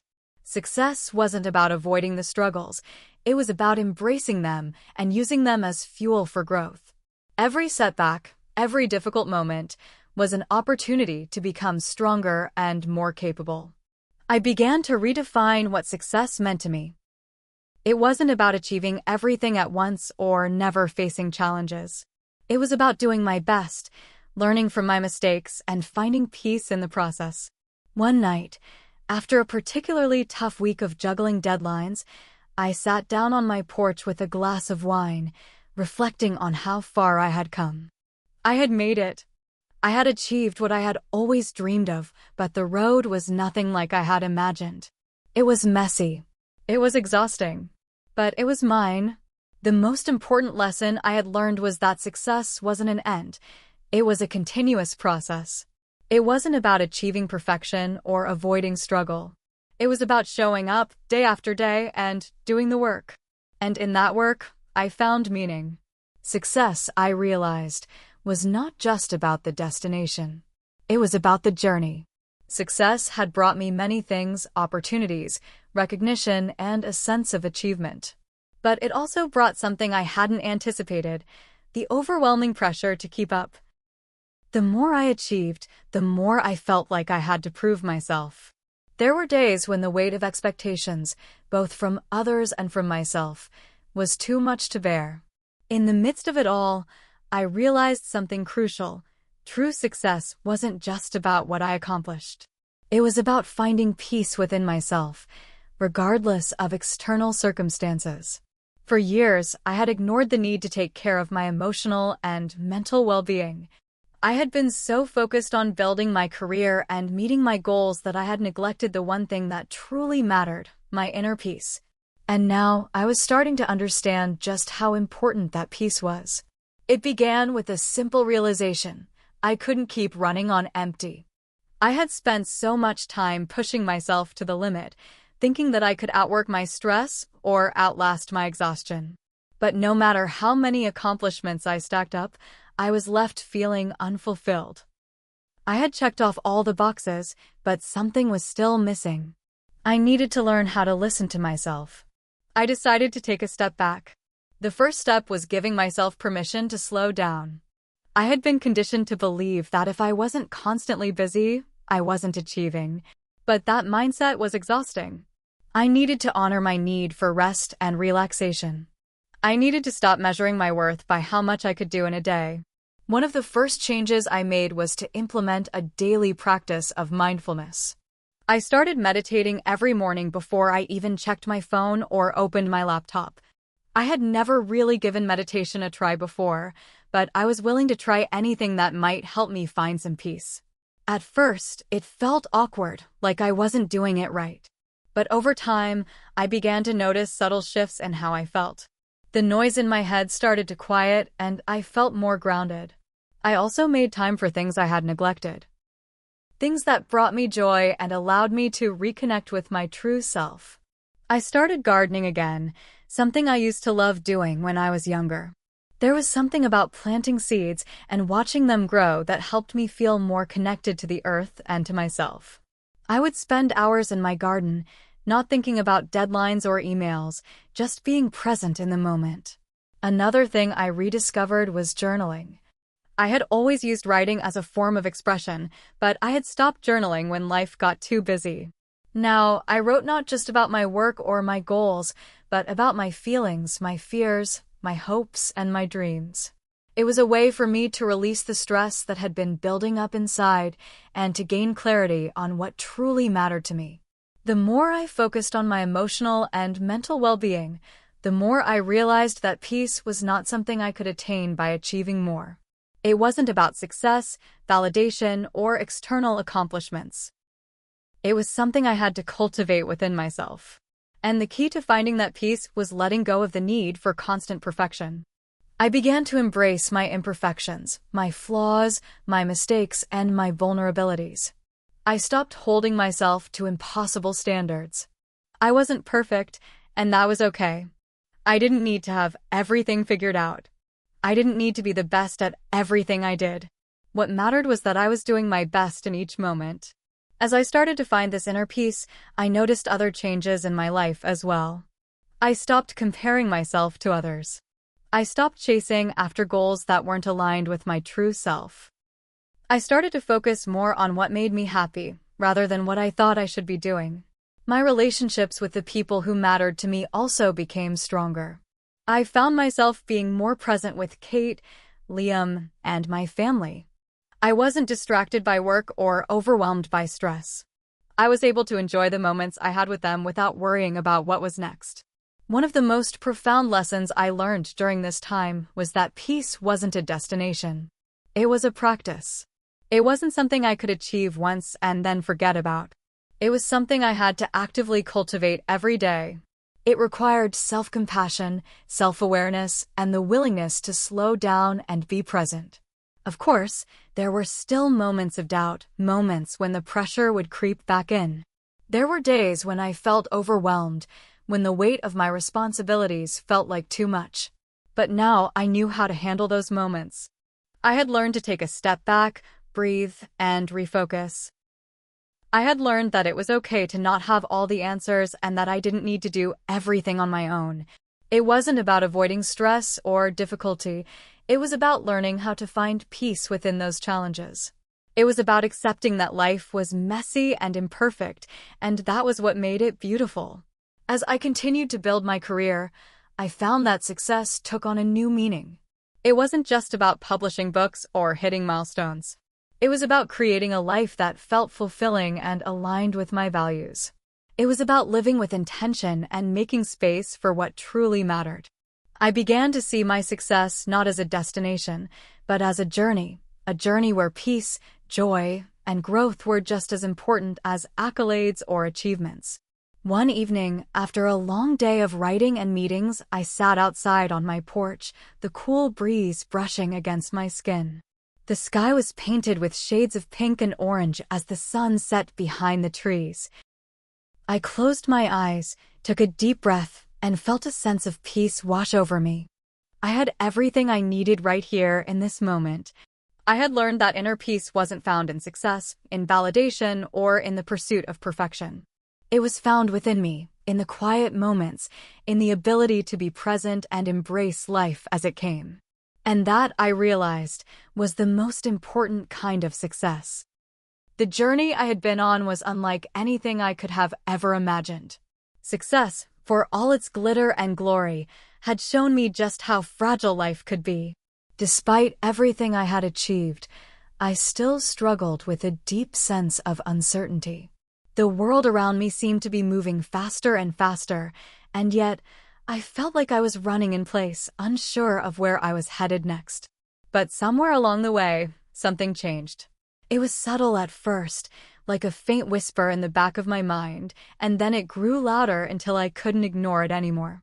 It was a realization that shook me to my core, one that made me pause and rethink everything I had been striving for. It happened on a particularly quiet afternoon. I had just finished a meeting with my publisher, where we discussed the marketing strategies for my upcoming book. The conversation had gone well, but something about it felt hollow. I had heard the same words, the same plans 100 times before. It was as though I was just going through the motions, ticking off boxes without any real sense of purpose behind it. I walked out of the meeting and found myself wandering aimlessly through the hallways of the building. Everything felt strangely detached, as though I was living in a world that wasn't quite mine. I had worked so hard to get here, but the excitement had worn off, leaving behind a quiet emptiness. I stepped outside for some air, letting the cool breeze wash over me. It was a beautiful day, but my mind was a storm of confusion. I had spent so much of my life chasing after success, thinking it was the answer to everything, thinking it would fill the void inside me. And yet, now that I had it, I felt more lost than ever. As I stood there, lost in thought, I heard a voice behind me. "Emily?" I turned around to see Kate walking toward me, her face full of concern. I hadn't even realized she had arrived at the building, but there she was, looking as grounded and calm as ever. "Hey," I said with a faint smile. "What are you doing here?" "I came to check in on you," she said softly, her eyes studying me closely. "You've been a little distant lately. Is everything okay?" I sighed, running a hand through my hair. "I don't know. I feel off. I've been doing everything I thought I should be doing, working hard, making progress, but it doesn't feel as fulfilling as I thought it would. I thought success would make everything better, but now I'm not so sure." Kate nodded, her expression sympathetic. "I get it. It's easy to think that success is the answer to everything, but it's not. It doesn't fix the emptiness we sometimes feel inside. And it doesn't always bring happiness the way we expect it to. I don't even know what I'm looking for anymore," I confessed, my voice tinged with frustration. "I thought I had it all figured out. But now I feel like I'm just going through the motions. It's like there's a disconnect between what I've achieved and how I actually feel inside." Kate stepped closer, placing a hand on my shoulder. "Maybe what you're really searching for is meaning. Success is great, but it's not the same as fulfillment. Fulfillment comes when we find purpose in what we do, when we align our actions with our values." Her words hit me like a lightning bolt. I had been so focused on success, the accolades, the book deals, the recognition, that I had completely lost sight of why I started this journey in the first place. Writing had always been my passion, my way of expressing myself, my way of connecting with others. But somewhere along the way, I had let the external pressures of success cloud that vision. I realized that I had been measuring my worth by what I achieved, not by the impact I was making or the joy I felt in the process. I had been living for the next milestone, the next goal, without ever stopping to ask myself why I was doing any of it. And that was the problem. "I've been so caught up in the idea of success," I said, the weight of the realization settling in. "I've been so focused on the future, on what I'm supposed to achieve next, that I've forgotten what actually brings me joy. I've lost sight of the reason I started this journey in the first place." Kate smiled, a knowing look in her eyes. "It's never too late to get back to that. Success is important, but it's not the only thing that matters. What matters most is how you feel about the work you're doing, the purpose behind it. You don't need to be constantly chasing the next thing. Sometimes, it's okay to stop and reflect." For the first time in a long while, I felt a sense of clarity. I had been running in circles, chasing after things that didn't bring me true happiness, and I had been too afraid to stop and reflect on what really mattered to me. But now I saw the truth. I wasn't just writing for success or fame. I was writing because it was my way of connecting with people, of sharing my story with the world. And that connection, that impact, was what truly fulfilled me. That evening, I sat down at my desk, not with the pressure of meeting deadlines or achieving the next milestone, but with a sense of peace. I picked up my pen and began writing, not for anyone else, but for myself. I wrote about the emotions I had been struggling with, about the lessons I had learned along the way, about the importance of finding meaning in everything I did. The words flowed effortlessly, and for the first time in a long while, I felt like I was exactly where I was meant to be. I realized then that I didn't need to have everything figured out. I didn't need to chase after the idea of success that society had painted for me. What I needed was to live in alignment with my values, to create work that felt authentic, and to be at peace with the journey I was on, no matter where it took me. I had spent so much time focusing on the destination, but now I understood that the real fulfillment came from the journey itself. As I finished writing, I leaned back in my chair and smiled. I had found the clarity I had been searching for. I wasn't just a writer. I was someone who had something meaningful to share, and that was enough. The clarity I had found in the last few weeks wasn't a sudden fix. It wasn't a magical switch that would solve all of my problems, but it was a foundation, a grounding point. And from that foundation, I knew the next step was about embracing what I had learned and integrating it into every aspect of my life, both personal and professional. I spent the next few days reflecting on everything that had brought me here, the accomplishments, the failures, the struggles, and the moments of joy. I realized that I had been so focused on achieving success that I hadn't truly lived in the present, hadn't truly experienced the journey itself. I had been playing a game that wasn't my own. It was strange how much freedom came with that realization. For the first time, I felt like I had permission to not only slow down but also to shift my perspective. I could still chase my goals and dreams, but the relentless pursuit of more wasn't the goal anymore. I wasn't chasing approval from others. I was creating work that resonated with me, that felt true to my voice. I decided it was time to step into this next chapter of my life with intention. My next step wasn't about moving faster or achieving more. It was about being more deliberate, more focused, and more mindful of the process. I would write the way I wanted to, not the way I thought I should. I would live with purpose, not driven by external expectations. I started by making small changes. First, I revisited my writing. I looked at the projects I had been working on, books, articles, proposals, and noticed that some of them had been created out of obligation rather than passion. I had agreed to write certain pieces because I felt like I should, not because I was excited to do so. So, I made a commitment to myself. I would only work on the projects that truly inspired me. It wasn't about abandoning my commitments. It was about being more selective about how I spent my time. I would say no to things that drained me, and yes to things that sparked joy and creativity. This change wasn't easy. There were people who relied on me, deadlines to meet, and expectations to manage. But as I made the decision to prioritize my inner peace and purpose, I realized that I didn't have to sacrifice my well-being for the sake of others' agendas. Boundaries, I learned, were necessary for growth. At home, I focused on spending quality time with the people who mattered most. Kate, Liam, and my family had always supported me, but I had often been too absorbed in my work to truly appreciate them. Now, I was making a conscious effort to connect with them, to be fully present. I started making time for simple pleasures, cooking dinner together, playing board games, taking walks through the park. The things that once seemed trivial now felt like some of the most important moments of my life. I understood now that success wasn't just about what I accomplished. It was about the relationships I nurtured along the way.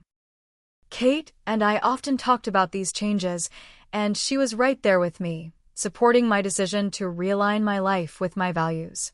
It's amazing how much more you enjoy the process when you stop focusing on the outcome all the time, she said one evening as we sipped wine on the porch. You're not just living for the finish line anymore. You're living for the journey. But the most significant change wasn't just external. It was internal. The way I approached my work, my relationships, and my life itself began to shift. I had learned to step back and breathe, to let go of the constant pressure to perform, to embrace the fact that I was already enough, right where I was. With that newfound peace, I finally felt ready to take the next step in my career. It wasn't about doing more or achieving higher, it was about moving forward with a renewed sense of purpose. I began writing my next book, but this time, I wasn't writing for validation. I was writing because I had a story to tell. A story that mattered to me that would hopefully resonate with others. As I wrote, I could feel the difference. The words came more freely, not because I was rushing to meet a deadline, but because I was truly connected to the story I was telling. Every page felt like a step in a journey of self-discovery, not just for me, but for the characters I was creating. It was as though the act of writing itself had become a form of therapy. Through the characters' struggles, triumphs, and failures, I was able to process my own. I wrote about finding peace, about embracing imperfection, and about living authentically. I knew this book would be different from anything I had written before. It wasn't about crafting a bestseller.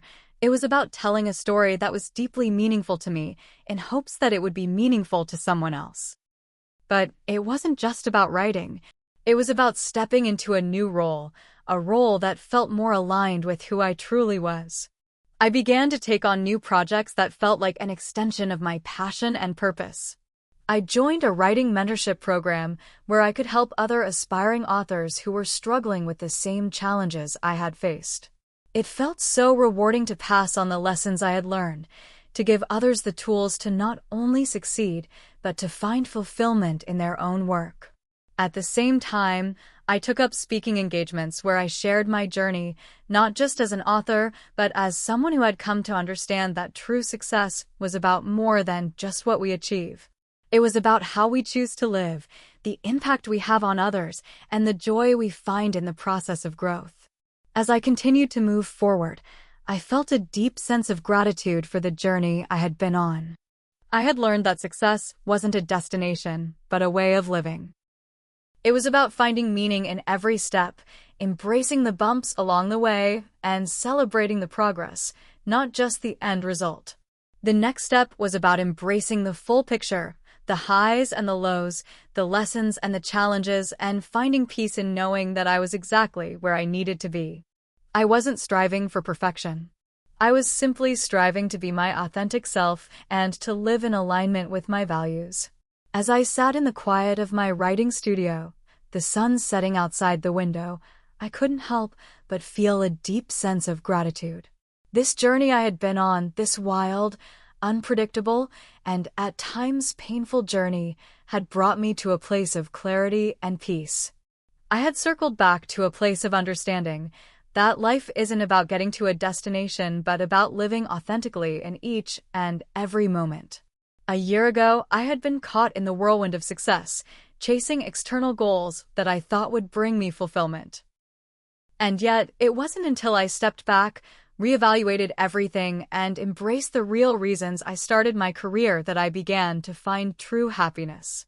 I had started this journey to express myself, to connect with others, and to share stories. Somewhere along the way, I had gotten lost in the pressure of achievement, forgetting that the journey itself was the reward. But here, in this moment, I realized that I had come full circle. I was now living the life I had always wanted, one that balanced success with authenticity, accomplishment with purpose, and hard work with the joy of the process. It wasn't about winning any particular race or checking off a list of goals. It was about finding meaning in what I did every day. The book I had been working on was finally finished. It was a culmination of all the lessons I had learned over the past year about living intentionally, embracing imperfection, and finding joy in the process rather than the outcome.